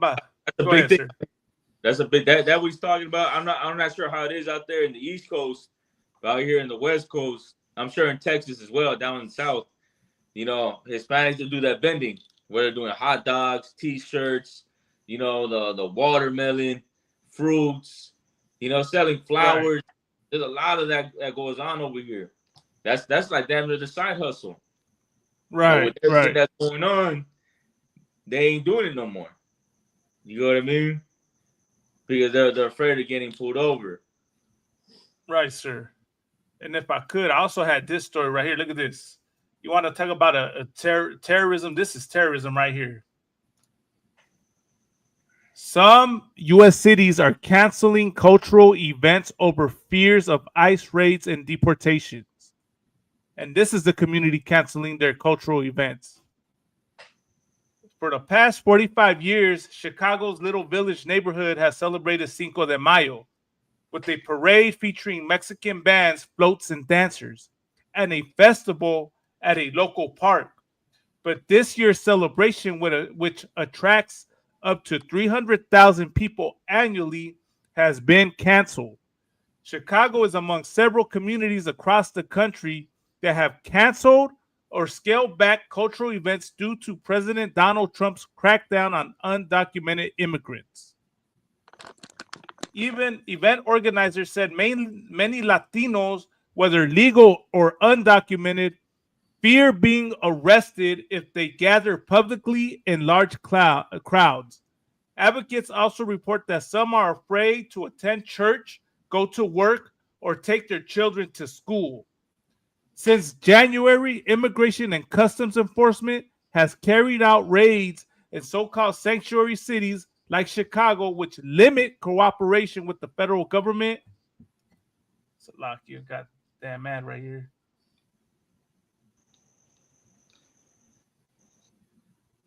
Which limit cooperation with the federal government in enforcing immigration law. Trump has also authorized ICE to target schools, churches, as well as deport undocumented immigrants for alleged gang ties, often based on limited evidence. ICE has arrested nearly 66,500 undocumented immigrants and removed about 65,600 in the president's first 100 days, according to newly released agency data. So, I mean, it's an all-out, you can't even have your cultural celebrations. That's how bad it is right now. And that sounds like a community. Go ahead, sir. Sorry. No, go ahead, please. Finish. Go ahead, brother. No, I was saying that sounds like a community under terror, under fear. I mean, I just want to add one thing, right? Personally, I have never seen my family so afraid, like throughout all my life, especially over a presidency. And right now, they're really afraid. And no, they're not undocumented, right, but they're still afraid because Trump is targeting undocumented immigrants, quote unquote, right? And the reality, the messed up part of it about this, right, is that so-called Latinos, so-called Hispanics were technically not immigrants, right? Right. Because if you know our true history and who we are, this is our home. This is our homelands. And this oppressor took that away from us and then made us the undocumented, made us the illegal, and treated us as such. Meanwhile, I don't know how many white South Africans can come over here and get all the programs and all the benefits, you know, and are not called immigrants, are not blamed for draining the system. And to add insult to injury, we don't even drain the system. We don't abuse the welfare, man. We're too busy out there working. I saw a heavy post that said one time, what it say? It said if undocumented immigrants, right, if Latinos are stealing jobs or are draining the system, why is it that ICE is raiding workplaces to get them? So, like, if I may, if I could, real quick, Sulak, somebody's going? No, go ahead, Sulak, got one. What the brother brought was so heavy, man. And you know what? The funny part about it is America justified what they were about to do to our brothers and sisters by saying they're taking jobs. Damn. They're taking jobs from us. Okay, the brother just mentioned how many people got locked up. Where are the jobs? Where are the jobs that they were taking? That why aren't all these white people working? I mean, they don't line complain that their EBT cards are being cut. You know what I'm saying? They're not going to get these jobs. So where is the job that you was claiming these brothers were taking from you? Because they never got in anybody's way. They came here, they kept it. And the brother in the video that I said it too. He said, we keep our heads down, we go to work. Right. I mean, so they claim that, well, these people are coming and taking jobs from us, this, that, and doing that. But if they're taking the jobs and now they're not at the jobs, how come you're not at the job now? You know what I mean? And these people are a bunch of crooks, and they'll do anything to justify hate. Now, it pisses me off so much because America got enemies, but they respect their enemies. They're not at war with the Arabs and the Chinese. That's a lesson for us too. Your enemy only respects you when they see you as an enemy. Right. When they don't see you as an enemy, and you on your knees begging them for mercy, they don't respect you. They hate you now because now you're begging for mercy. They'd rather somebody who is a threat. And I mean, I'm not asking anybody to go and do anything illegal, but I'm just making an observation that this devil only respects power. He doesn't respect the approach that we're taking, where we're just going to join the community and keep our heads. Nah, he respects racism. Just like he gives it, he should receive it. Salaki. So I wanted to add this real quick. This is really something infuriating. Two things, right? It's like just to add on what you said, I don't want, when it comes to the jobs, like I had one of my brethren, right? May he rise again. He got unalive in the field where no devil wants to work in. They want to enjoy the wine that they drink every day. They buy the liquor store. One of my brethren was working in the wine fields. You understand? No, not one devil wants to work in the fields picking up the grapes for the wine. That brethren that only had family in Mexico was working in the wine fields in Canada. You understand? Listen, you come to Canada, all the fruits, it's Issacharites mainly and Benjamites going in the field picking up strawberries at 5 a.m. Good night. Canada. You understand? You don't see one white man in the fields. Right. That's one thing. And the other thing is that, right, something that pissed me off is that when Palestinians started getting bombarded, you see a whole plethora, a whole sea of Mexicans on about, listen, support Palestine, our native brothers and sisters support Palestine, whatever the case is. You understand? It's wrong what the Israelis are doing, which it is. But here's the plot twist, though. Palestinians are not indigenous to that land. That's the plot twist. Not only are Palestinians not indigenous to that land, but where is the Palestinian outcry for the Mexican people being deported? Right. The Salvadorian people being deported. You understand? Where's the equal footing? If we support you, can't you support us? Right. Like we talking about give the land back to the Palestinians. What about give the land back to the natives? Give the land back to the Mexica? Where's that? It's nowhere to be found because really they don't give a damn about you. They don't. They will never put an issue of another people on before their issue of their own people. They will never do that. We're the only people who do that. Where's the proof? The proof is, well, we have similar flag colors, so let's support Palestinians. Fuck the Palestinians. Barack, you made such a heavy point, and I just thought about it. These people are saying, give the land back to the Palestinians, give the land back to the Palestinians, right? How come when it comes to us, land don't matter? Right. How come when it comes to the Mexicans, land don't matter? I mean, it's not about land. But when it comes to Palestinians, give them back their land. To hell with them, man. I mean, they don't give a damn about us. They only care about themselves. I mean, and you know what? They're right to only care about themselves. I'm not even mad at that. But I want us to care about us. You understand me? Damn right. Them and their whatever they're going through. And whatever's going, let me tell you one more thing, Barack. I'll correct you on one thing. Whatever's happening over there is right. I say it's right. You understand what I mean? Because in the book of Amos, where the Lord says, for 3 reasons I will not pardon Gaza. You know what I mean? And I believe it's Amos chapter 6, verse 1 verse 6 or 6 verse 1. He says, for 3 reasons I will not pardon Gaza. And at the end, he says, because they sold the whole captivity to Edom. Damn right, sir. Judgment right now. To hell with them and whatever plight they got going on. Slaki. Kamikaze. If I could, like, I kind of want to backtrack to what the brother was saying about them saying we taking their jobs, because that's something that they for sure that was heavy when you said they're saying that we're taking their jobs as a reason to let's deport them, right? And then they get with the brothers, and they make the brothers think you don't have a job because of these so-called migrants, right? And what came to my mind was the Bracero program, which was, I think, around World War I or World War II. They needed workers. So what the U.S. did, they made an agreement with Mexico to bring Latinos or Slovakian Mexicans into the U.S. to do the jobs that they didn't have men to do those jobs because everybody was at war. You know, I'm assuming that's the reason, because it was during the war. So it's like we didn't take any jobs; they gave us the jobs.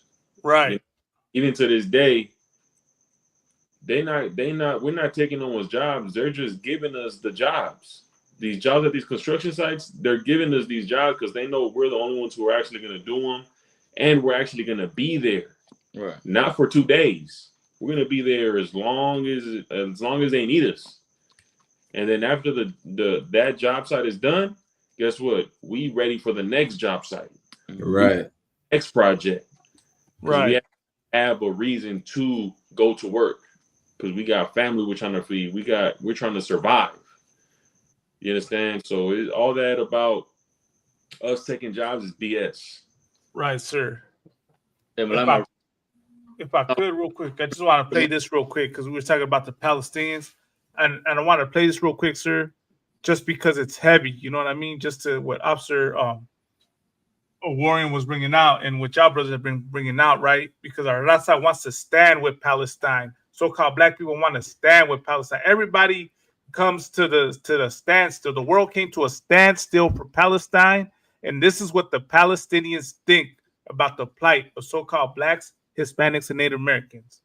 So I just want to play this real quick. You say the mother's been raped when you say, oh, right now. Right now. So what you saying? It's now on the news right now? So you haven't seen police brutality? You never heard of George Floyd? Yeah. You never heard of George Floyd? Yeah. So I just want to understand this about you people, right? Help me do something, because I want to have a dialogue with you, right? But before I can have a dialogue with you, I want you to help me try to understand. Why is your suffering greater than mine? Right. Why is your suffering greater? Because see, you said your mother was raped. Surely in slavery, you ever heard of lynchings? Right. Have you ever heard of lynchings? That's right. I know you have. Have you ever heard of alligator? Oh, wait, just wait 1 second. Just wait 1 second. Have you ever heard of alligator bait? Right. Oh, so it was in the past. All right, so when did they find Gaza? Kind of 3 days ago?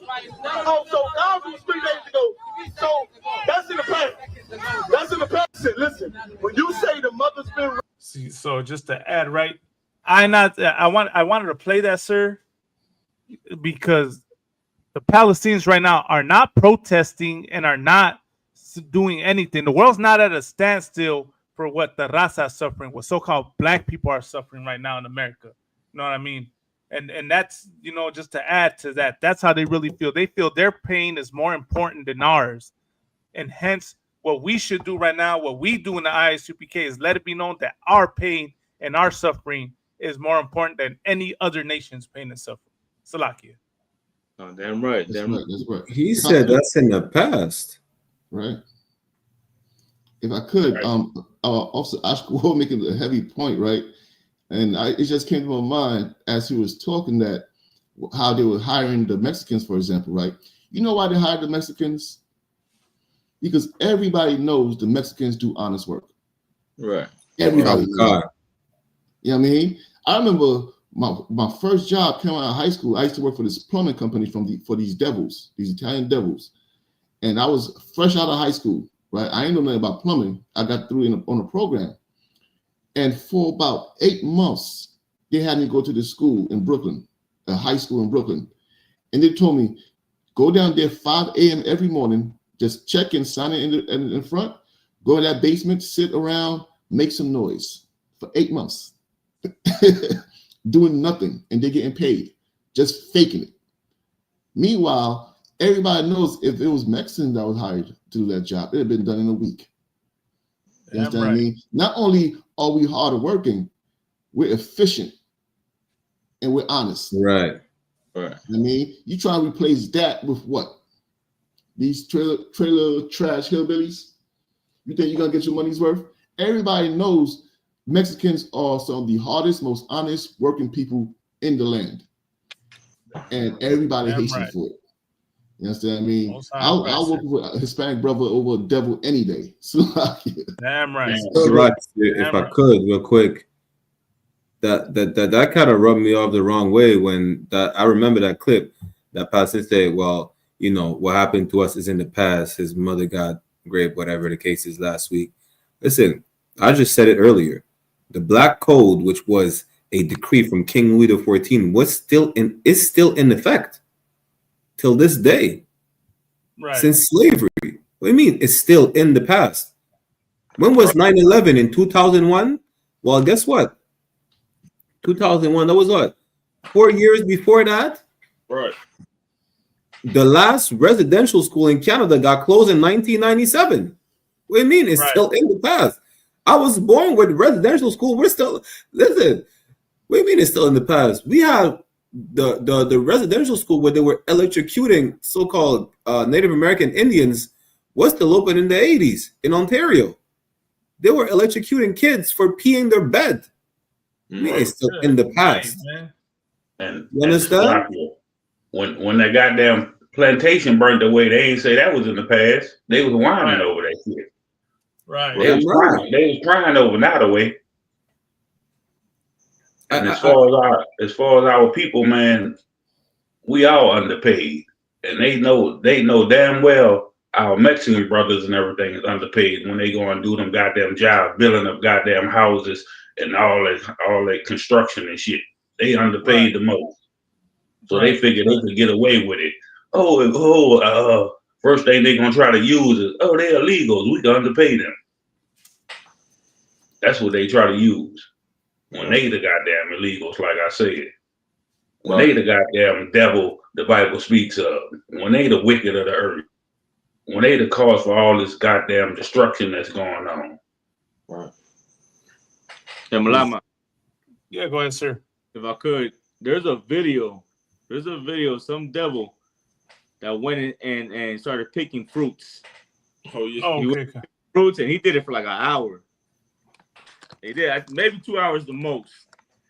And that devil right there is like, man, this is hard right here. His fingers getting cut. You know, he's tired. And he's all like, man, this is too much for me right here. But imagine, like, for all the Mexicans and Central Americans that go down there and do it every single day for about 15 hours. You can look up videos. Look up videos of Hispanics picking fruits out there in the field. And they make it look like it's fun. They're over there laughing, cracking jokes, you know, drinking, and you know, doing it real quick. You know what I mean? But that devil, he gave it a try. And he's like, nah, he crying right here. Like, you go what he I'm saying? crying. Imagine how it was picking cotton. Picking fruits. Yeah. You ain't gonna have no more fruits at Whole Foods. You're gonna have no fruits at Whole Foods, Sprouts, and all them stores because they ain't gonna get it done. But our people, man, we make it work. If I could show that video real quick, Malak. I believe it's this one right here. Let me see. That's how you know they could have been picking that goddamn cotton in the field. process of harvesting thousands of tons of fruit and vegetables happens.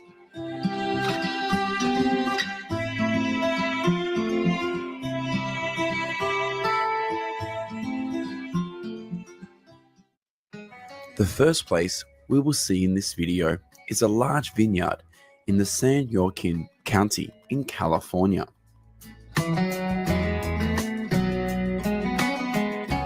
Between August and October each year is the time when tens of thousands of workers flock to the vineyards in California to harvest. The average wage for each of these workers is about $17 an hour. According to statistics released in 2021, the total area of vineyards in the state of California is 895,000 acres, of which up to 73% of the area is planted with grapes for wine production. Each year, California grape farms produce about 3.8 million tons of grapes, accounting for 92% of the country's grape production. Hundreds of tons of grapes here, after harvest, will be transferred to the winery to produce wine.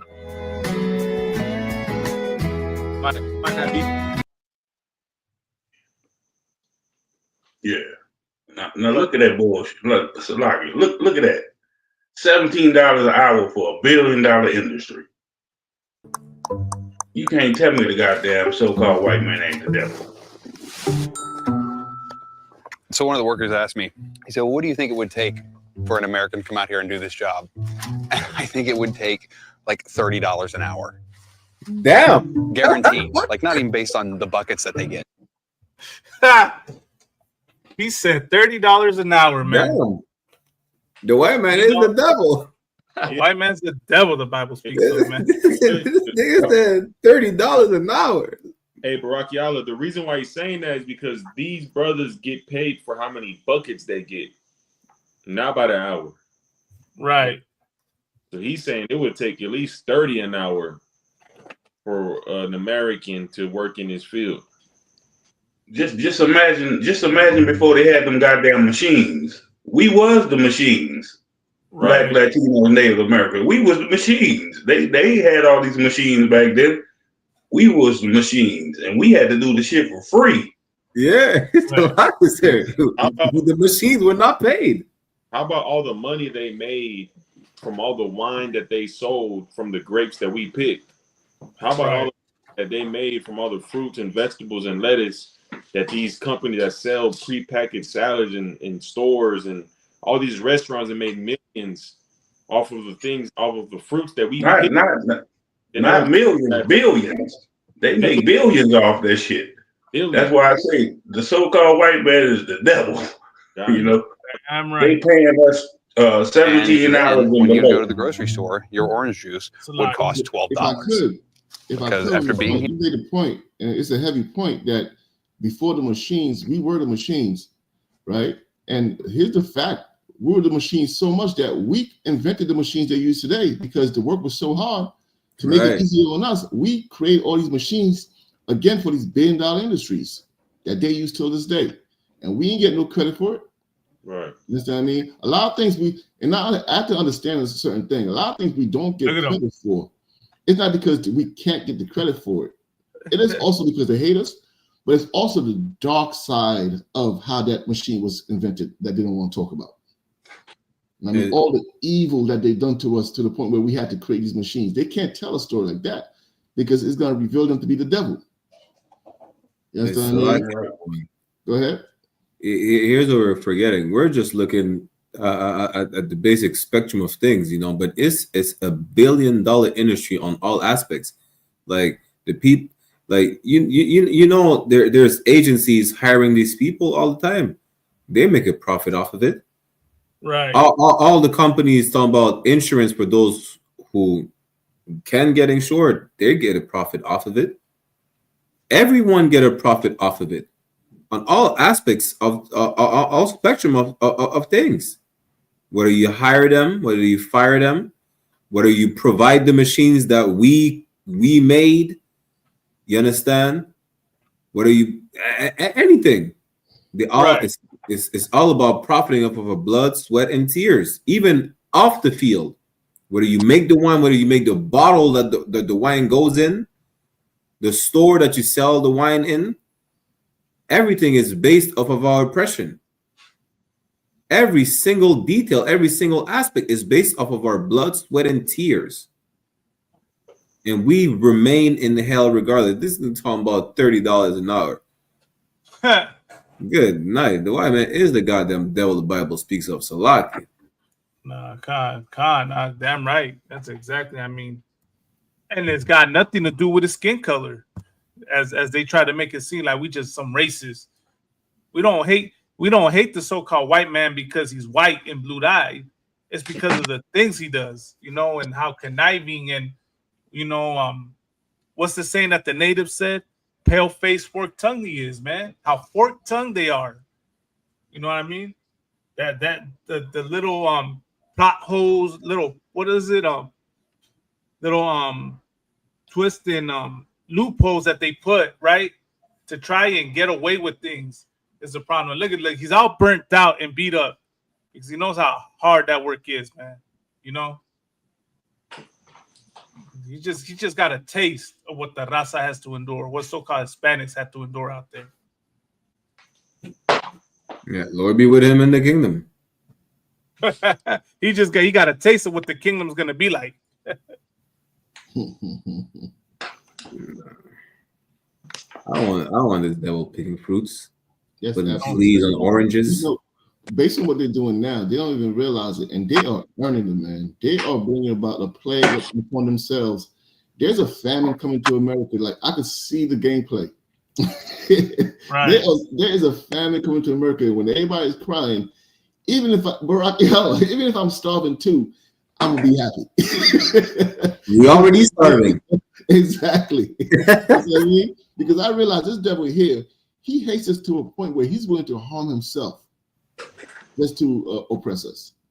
Right. I mean, he's willing to harm himself. Surely you could see the Hispanic brothers working in that field, and any wise man would say, we need these people out here because nobody's going to do this type of work.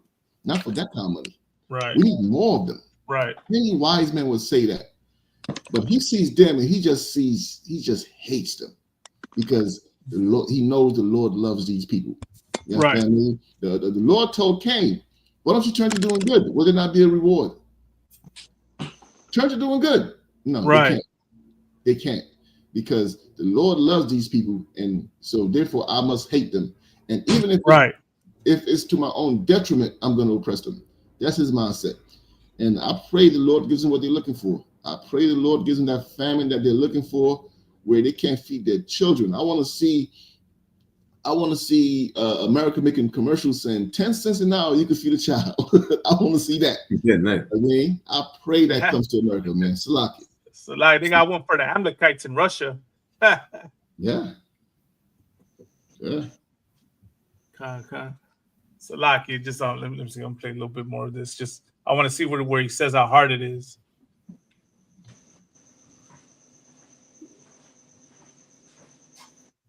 Time to go. That's like 3 2/3. Yeah. Yeah. So was it easy?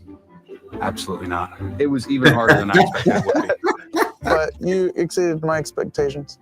I did. I figured you would have quit, but Thanks for having so much faith. You pulled through. You pulled through. Let's go home. Let's go. Nah, ain't no going home. You work on the plantation 24/7. 25/8. That's it. Hey, let's go home. I couldn't even imagine like having to do this every day, 6 days a week. Lucky if you could out of one. Very hard. How many? If you could pause for a second, this man said, I cannot imagine doing this 24/7, 7 days a week. Prepare yourself. Right. No sweat. You're not going to even have to imagine it. It's going to be a reality for you. Yeah. Hey, listen, it shall come to pass. What the Bible says, he that leadeth into captivity shall go into captivity. I personally wouldn't want him on my plantation because he's going to have to get whipped every single day. You see how lazy he is? Listen, this is the proof right here. You want to talk about blacks, Latinos, and natives being lazy. He couldn't work 3 hours. What, he worked, what, 2 hours? He can't work 2 hours picking fruits. Hanging there, huh? What are you talking about? This is a crazy part. The sun is not even up in the video. We're talking about the sun being up, him being red and dying under the heat. Man. Right. I still will not understand because we worked 400 years under him and still working in the fields today. Man, talking about I wouldn't imagine doing this 7 days a week. Well, imagine that. This is what the Bible says. He too damn frail. I'm gonna put him on toilet patrol. That's what he gonna clean the toilets and shit. He put him in a pig pen. I've already come to accept it already. The first batch of Edomites is gonna be trash. We're gonna have to work the generations to get a quality servant. The first batch is gonna be trash. Tell you right now. He said they ain't cut for it. Right. They're gonna be lazy as hell. They're gonna be complaining. They're gonna be crying racism, and they have to be. And it's funny, but the truth is, the perfect servant or the perfect slave is the children of the slaves. Right. It's a systematic thing. Yeah. It's not, the first batch, trash. I mean, but we're gonna work them for the next few generations. For the second, third, fourth, fifth batches to be much better quality. I mean, that's what that first batch. He gonna get treated like that sister. Remember on Django when she broke egg and master tied her to the tree? Right. That's what's gonna happen to him. He gonna miss a spot on the toilet. I'm gonna tie his ass to the tree. You missed the spot. Damn right. That first batch. Hey, they gonna think they gonna have workers' rights. Yeah, you see, I call it forgive and repent. Say, why do we gonna call the union? Listen, the whip is the union. Listen, I don't care. Break a sweat. I'll whip the sweat off your fucking frown. What are you talking about? You can't complain. We did complain for 400 years. Right. Can't complain. And listen, hey. Go ahead, sir. And you're gonna have a white man tell them like, "Hey, we don't have that over here." Yeah. Right. Like my second batch is gonna come up. Look, they gonna have razor sharp teeth because you're gonna be cutting grass with your teeth. That's what you gonna do. Ain't no lawnmower. They're gonna talk about call the union. The white man gonna be like, these days are done away with. Hey, if I could, the union's gonna tell them you should be grateful you have a job. Good night. A job. Yeah, right. A job. They ain't getting paid. What are you talking about? You should be grateful even how you can sleep in the pig pen. Right. You should be grateful you have shelter. You have a victim mindset. You should, get out there and pull yourself up by your bootstraps. Yeah. Right. If you have boots. Brock Yalla gonna have them barefoot. Listen. Everything we still go through today, I pray the Lord. No, let them pray to the Lord that I might have some mercy. Right. Yeah. Shit, we got a cardboard box. You better get out there and work so we can get some wood and build this wood house. We already live in this cardboard box. You gonna work your ass off. Listen, if we have to go above and beyond today out of slavery, you better go above and beyond today without getting paid. Yeah, expect to breathe the next morning. God. That's it. Go above and beyond and pay back what's due, what's overdue for the past 1,000 years. How about that? God. Right. And then they not eating in our lamb and drinking in our wine. Get your ass out there and hunt one of them ducks with your teeth. You like duck? You like rabbit? Go eat that shit. Right. If I could, just real quick, this the final story want to go over, unless a brother has something else to bring out, want to share this one because this is right now been making headlines all over the internet, and this is the story of him. What's her name? Jimena. I forgot her name. Her name is Jimena, but she got by accident. They took her in, right, because she was driving without a license, and ICE took her in, and they were gonna deport her, but looks like they let her go. So just want to go over this one real quick before we close out, or unless brothers have more stories. We now kind of live a little bit more in fear. I don't hold a grudge against him. As a Christian, I think the Bible says forgive those who wrong you, and I forgive him. There's a lot of very sad cases in there. Mine's just a speck of what you see. It kind of flips your world. I'm appalled. I'm offended. Right. 18-year-old Jimena Arias Cristobal came to the U.S. when she was just 4 years old. She's undocumented. Fast forward to a mistaken arrest during a traffic stop in Dalton, Georgia. She is now in ICE detention. Speaking exclusively to CBS News immigration reporter Camilo Montoya Galvez. I think the hardest part is being ripped away from each other. You're saying your daughter loves the U.S. Yes. And she really does not know Mexico at all. No. All right, so one thing I just want to bring out, right? Of course, you heard her say, right, that she's a Christian and she forgives the officer that threw her in there, and arrested her, right? That she says the Bible says forgive those who wrong you. Of course, she's in the world. She doesn't know any better, right? But it's sad because it shows, right? It shows that after all the evil this oppressor does to so-called Blacks, Hispanics, and Native Americans, with all the evil that America does to Mexicans, we still love America. We still show them love, right? That's how much mercy we have, as a people. You know what I mean? Because had this been another nation of people that this was being done to, it would be all out war.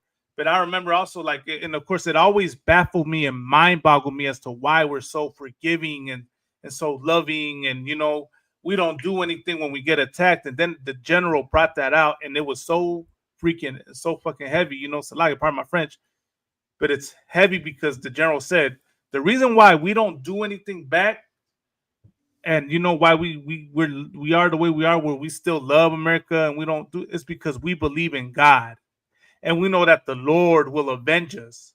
These other nations do not believe in the Most High, do not believe in God, and that's why they do terrorist attacks. That's why they go attack people. That's why they go harm people, because they don't have a God to have faith in that will come and avenge them. But we do spiritually. We know that the Lord is going to punish America and these other nations for the evil that they do to us. Right. And another thing before you start is our people need to know the difference. Like, loving being here should be different from loving the damn people that's here. Loving your goddamn oppressor that's here. We here, that's cool. Let's love our own people while we here. You ain't gotta love the goddamn oppressor. Like, cause you came to America, don't mean you gotta love these people that's here in America. You ain't gotta love the oppressors. Love one another. Build with one another. That's what you should be doing. Not loving the goddamn oppressor. You ain't here because of the oppressor. You got it. Yeah, and if I could too, the crazy part about it is she is, oh, well, I forgive. Christians forgive before they even get justice. Right. I mean, it's still going on right now. You're still locked up right now, forgiving. You know what I mean? It's like the mind of a Christian is weird. It doesn't make sense. Nobody has to forgive anybody until they've got some kind of like something has to be done before this forgiveness happens. Somebody has to apologize. Somebody has to make you right. And then you can say, you know what? I'll let it go. You understand what I mean? You away from your family. They're having to speak to you through the goddamn phone. I mean, because you can't be there. You locked up right now to my son, you forgive. And the other part too is this. You don't have authority to forgive when something like this has happened. It like, kind of flips your role. You don't have authority to forgive because you, number one, before forgiveness, in order to forgive you, like Jeremiah Muhammad says, she would have to be in a position to punish. Right. I mean, she would have to be in a position to say, you know what? I can't take you to court and I can't sue you, but I'm going to forgive you. You're not in a position to do any harm, so you're not in position you're in complete mercy. Your family haven't seen you, I mean, and they don't have a choice at it. They're in complete they have complete mercy. So that's why the Christian is like the mind of a Christian is such a dangerous thing, because in her mind, forgiving these devils is gonna, show that she's a good person. Right. And if I could, one more thing. What's crazy is on the flip side, Christians don't even forgive because they don't forgive their own people. If you so-called Black, Latino, or Native American, you don't even forgive your own goddamn people. But you want to constantly forgive the people that's oppressing you. Like that's the flip side, the crazy part of it. You're a Christian, God loves everybody, but you don't love your own goddamn people. That's what's crazy about it. You got it. No, I was gonna say, like, I remember Jeremiah Muhammad said, like, there's a big difference between the white church and the black church, or black and Hispanic churches. Like them white Christians, like they will not hesitate to, to fight. Like them white Christians, they will kill you. They're you know what I mean? They're violent. But with us, we're so forgiving. Like we're like everything when it comes to police brutality. This right here, what you're saying, it's always, you know what? I'm gonna forgive the cop. Or I'm gonna forgive what she said. I forgive. I'm not gonna hold a grudge against them. Because all we're taught is love, love, love, love, love. That's what they teach you in church. They're giving you all these love scriptures. Like, why don't they teach you about hate? Like, you understand? Like, there's hate in the Bible. You know what I'm saying? You think David hated. That's what they should be teaching you. Hate. Like, that's what we got to learn to do. Like, we love the wrong people and we hate the wrong people. When it comes to the hatred, we show that hatred towards each other. But when it comes to the love, we're showing the love to the oppressor. We're showing the love to the ICE. We're showing love to the cops that kill us. You get what I'm saying? That's what's wrong with the church. Like they're teaching us bullshit. And like this right here, what you're seeing is the result of the Christian church. Which is, I gotta forgive him. He damn near just deported me. I almost ended up inside the ICE detention center. But you know what? I'm a Christian and I gotta do what God said, which is I forgive you. Right. But what if you really went up in them scriptures and found out that God hates and God hates the devil, God hates our oppressor? What if she went up? What if she was taught that? You know what she would do? She would let go of shrimp, pork, crab, lobster, let go of holidays, let go of the 4th of July, and she will know that if I serve the Lord, the Lord can be on my side and he'll destroy my enemies. You know what I mean? They ain't gonna show you that in church, which is why they got to end up right here. Because they end up right here, we're gonna show them the right way. We're gonna show them what they really got to do to serve the Lord, and how the Lord will destroy our enemies, just like He's done it many times in the past. You know what I mean? But that's and it's like you got to look at white Christians. White Christians was the Ku Klux Klan. They showed they hatred. They burned crosses on the yard. They hung all us from trees. They locking us up still today, destroying us today. That's your white Christians. That's the ones you want to love and say, oh, I forgive. The ones that still, all they did was change the robe out for suits and ties, becoming judges and lawyers and doctors. They still hate us. So, like, if I could, here's the funny part about Christian, right? Y'all went to war with the Afghanis for 20 years. Where was the forgiveness then? Right. You understand? Y'all, listen, Christians are the most hypocritical people on the face of the earth talking about forgiveness. Not, unfortunately, see the sister that's in the world not knowing that forgiveness is for the Salvadorans and Mexicans who still want to kill each other over a football game.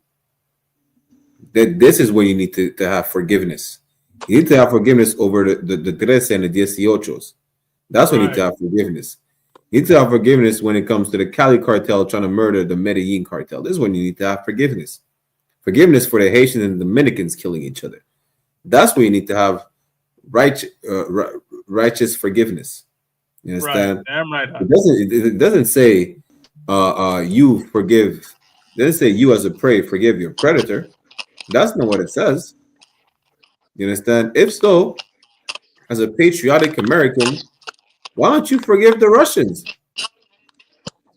Forgive the Russians. If it's all about forgiveness, forgive the Palestinians, even though they're the one being assaulted by the Israelis. And if you side with the Palestinians, then forgive the Israelis. It's all about forgiveness, right? When it comes down to it, it's not about forgiveness, because when it comes to our people, it's just our people have been indoctrinated by people who don't know nothing about mercy, compassion, and actual forgiveness. Right. Did they forgive? Did they forgive? Who that was? Bombing the guy, blew up the goddamn World Trade Centers. Did they forgive Bin Laden? Did they forgive Bin Laden and his people? Nah, what they did? They went over there and blew their ass up. Right. They hunted this man in the desert, in a cave, right. for how many years? How about forgiveness? Good night. Right. Salaki, I'm gonna play the rest of this video real quick. Kind of live a little bit more in fear. I don't hold a grudge against him. As a Christian, I think the Bible says forgive those who wrong you, and I forgive him. There's a lot of very sad cases in there. Mine's just a speck of what you see. It kind of flips your world. We now kind of live a little bit more in fear. I don't hold a grudge against him. Forgive El Chapo and let him out. How about that? Right. Can you do that? You have a grudge against Mexicans?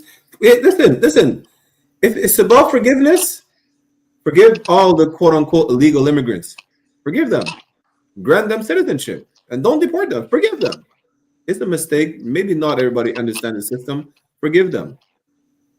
That is that easy, right? You're a good Christian. Forgive everybody. Forgive the terrorists. Forgive the illegal immigrants. Forgive all the criminals. Free everybody from jail. Just forgive and forget. That's it. Salaki. No sweat. Salaki, Officer Lahab, anything you wanted to bring out? There was more to that video. I think she was saying that there was a lot that was going on inside the the ice cave. As a Christian, I think the Bible says forgive those who wrong you, and I forgive him. There's a lot of very sad cases in there. Mine's just a speck of what you see. It kind of flips your world. This strange-looking thing is exact. It kind of flips. Okay, no, never mind. It's too wild. If brothers want to look at it on their own, they could. But I think she was explaining, that, what's going on in there. Like, people don't know. People don't know what's really going on in there, and it's horrible. I believe it's her that says it. Might be someone else. But we gotta dig in a little more and find out what really goes on inside those ICE detention centers. People think that they're just taking you end up in ICE, and then you get deported. And then that's not what it is. All those people have been there for about 5 years, 10 years, and they're just stuck in there. Salaki, here's the arrest video.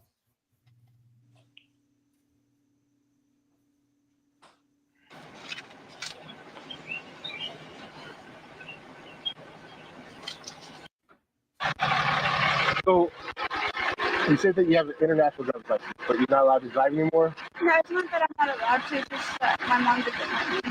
Your mom doesn't like you. Everything that's happening to me said Okay. but I have siblings, and I have no. Where did you originally have the license from? What country? Mexico. Mexico? Okay. Where do you live? I live here in Dalton. What's the address? One thing I want to point out, right? If y'all notice, she's cooperating with the cop. You know, you always hear people say, "Oh, well, you should cooperate, right? Do what they say." She's doing everything, right? Answering his questions, you know. And this is how this is how he treats her.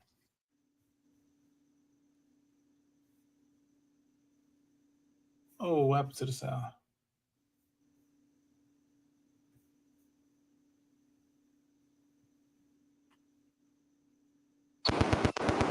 And who's she to you? She's basically like an aunt to me. She's really close to my mom. All right. Where's she at? It's kind of a mistake. I never do this. All right. My family doesn't have the money to release me. It's only my mom. Aló. Aló, es Jimena. Quiere hablar el policía contigo, ¿ok? ¿Él habla español? She's very limited Spanish. She's Puerto Rican. She's 14.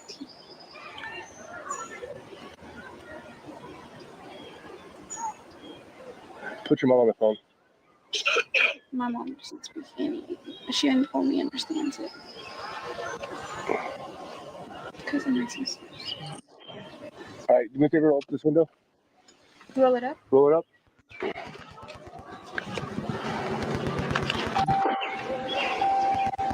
And go ahead and step out when you're done.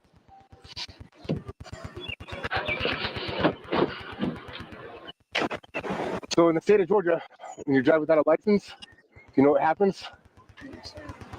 Have you ever been to jail? Oh, you're going. Imagine that, right? He straight up told her, in the state of Georgia, if you drive without a license, you go to jail.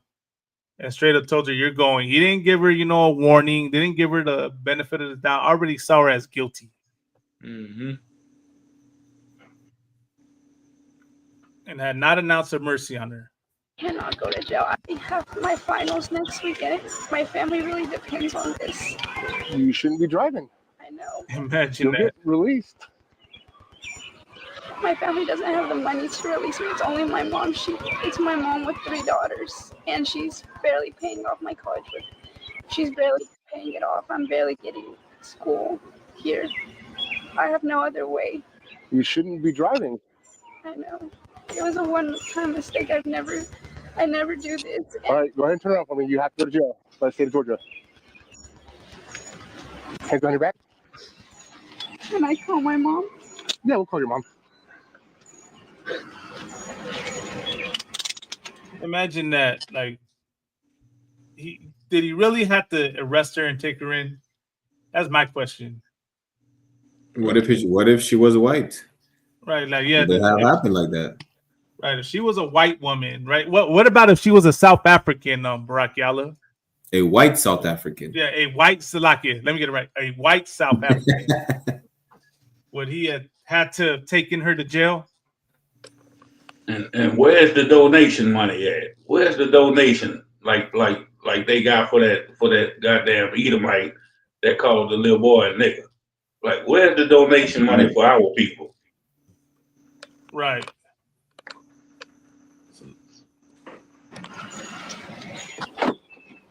Nothing else you need in the car? No, sir. Those are not my pills. I don't know what they are. Like, I just want to play the arrest video, because, she said she forgave the officer, but you see, like, he did not forgive her. He had no ounce of mercy on her, you know what I mean? And threw the book at her. And that's one thing that we should remember about this oppressor. You know what I mean? This oppressor has no mercy on you, has no compassion on you, and never will, man. They only have, they only care about themselves.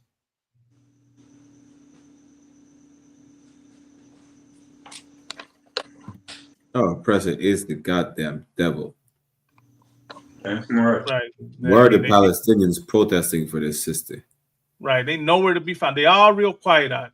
Real quiet. The world, like I said, the world, like at the beginning of the show, I believe I said it, the world has not come at a standstill for so-called Blacks, Hispanics, and Native Americans.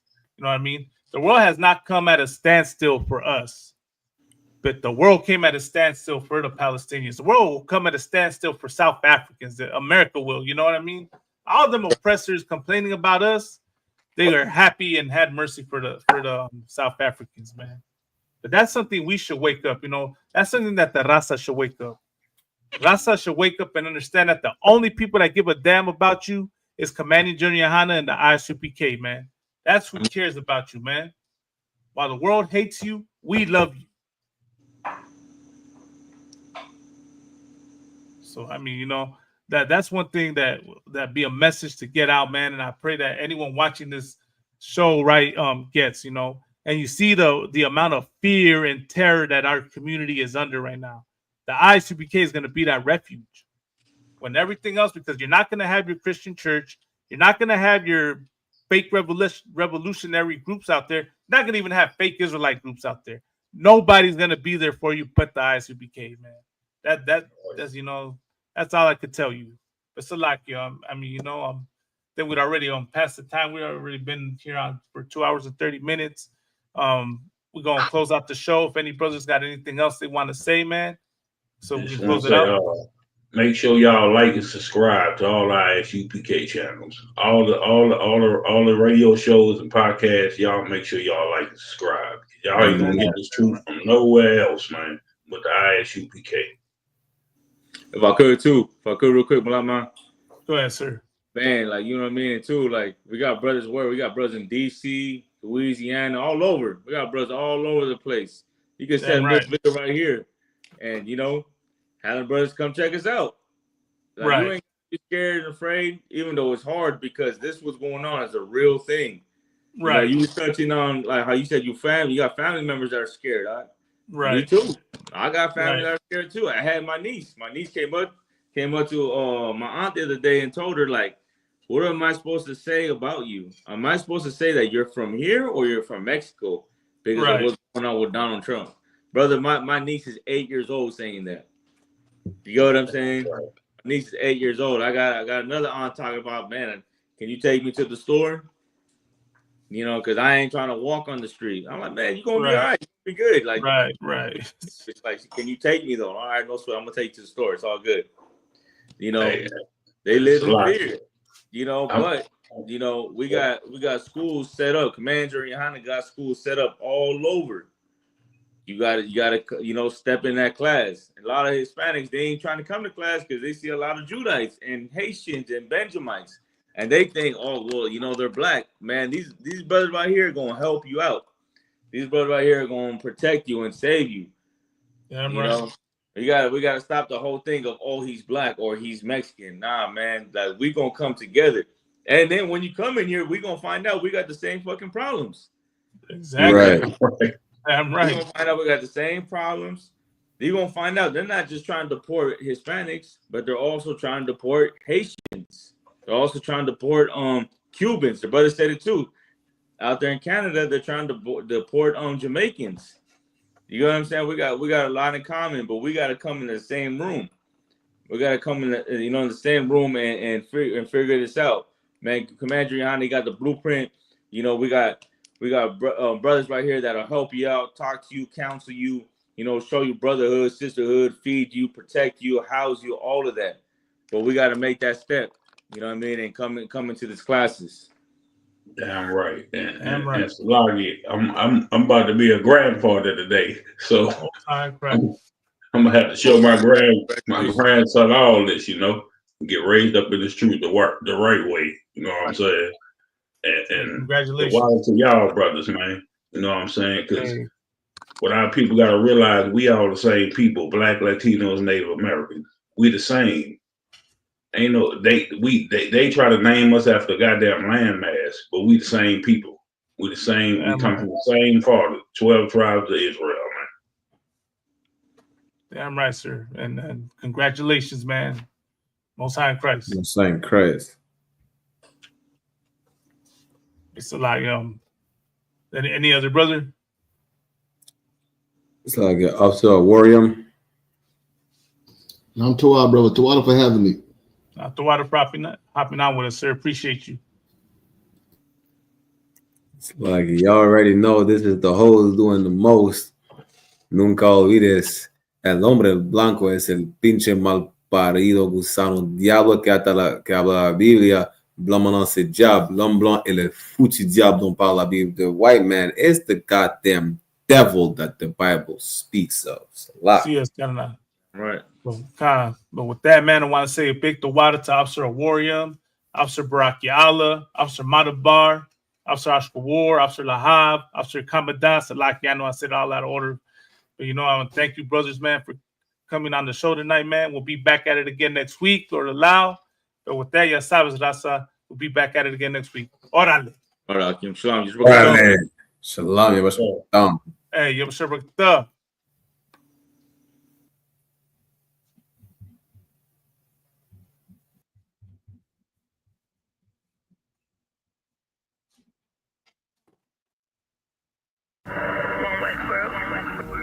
Check me out, dog. Roll the window up, man. The water.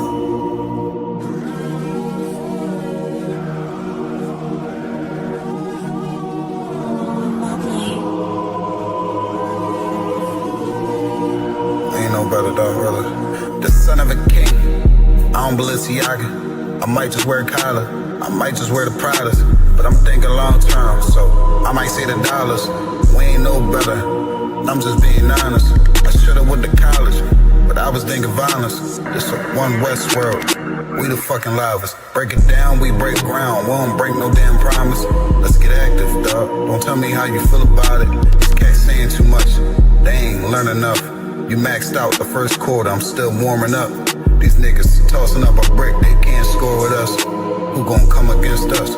On the Lord with us. The niggas riding for you. I hope they ride till they crash.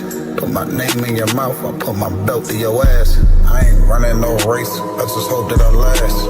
All them niggas you look up to, I consider them trash. Only time you seen a leader was in Wayne hand. Niggas will dap you, then pop you with the same hand. I'm a main player, I stick to the game plan. He don't really fuck with you, that's your main man.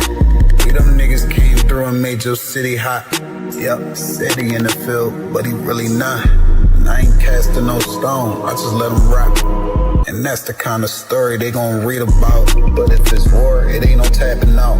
Grip still heat, spit like a dragon mouth.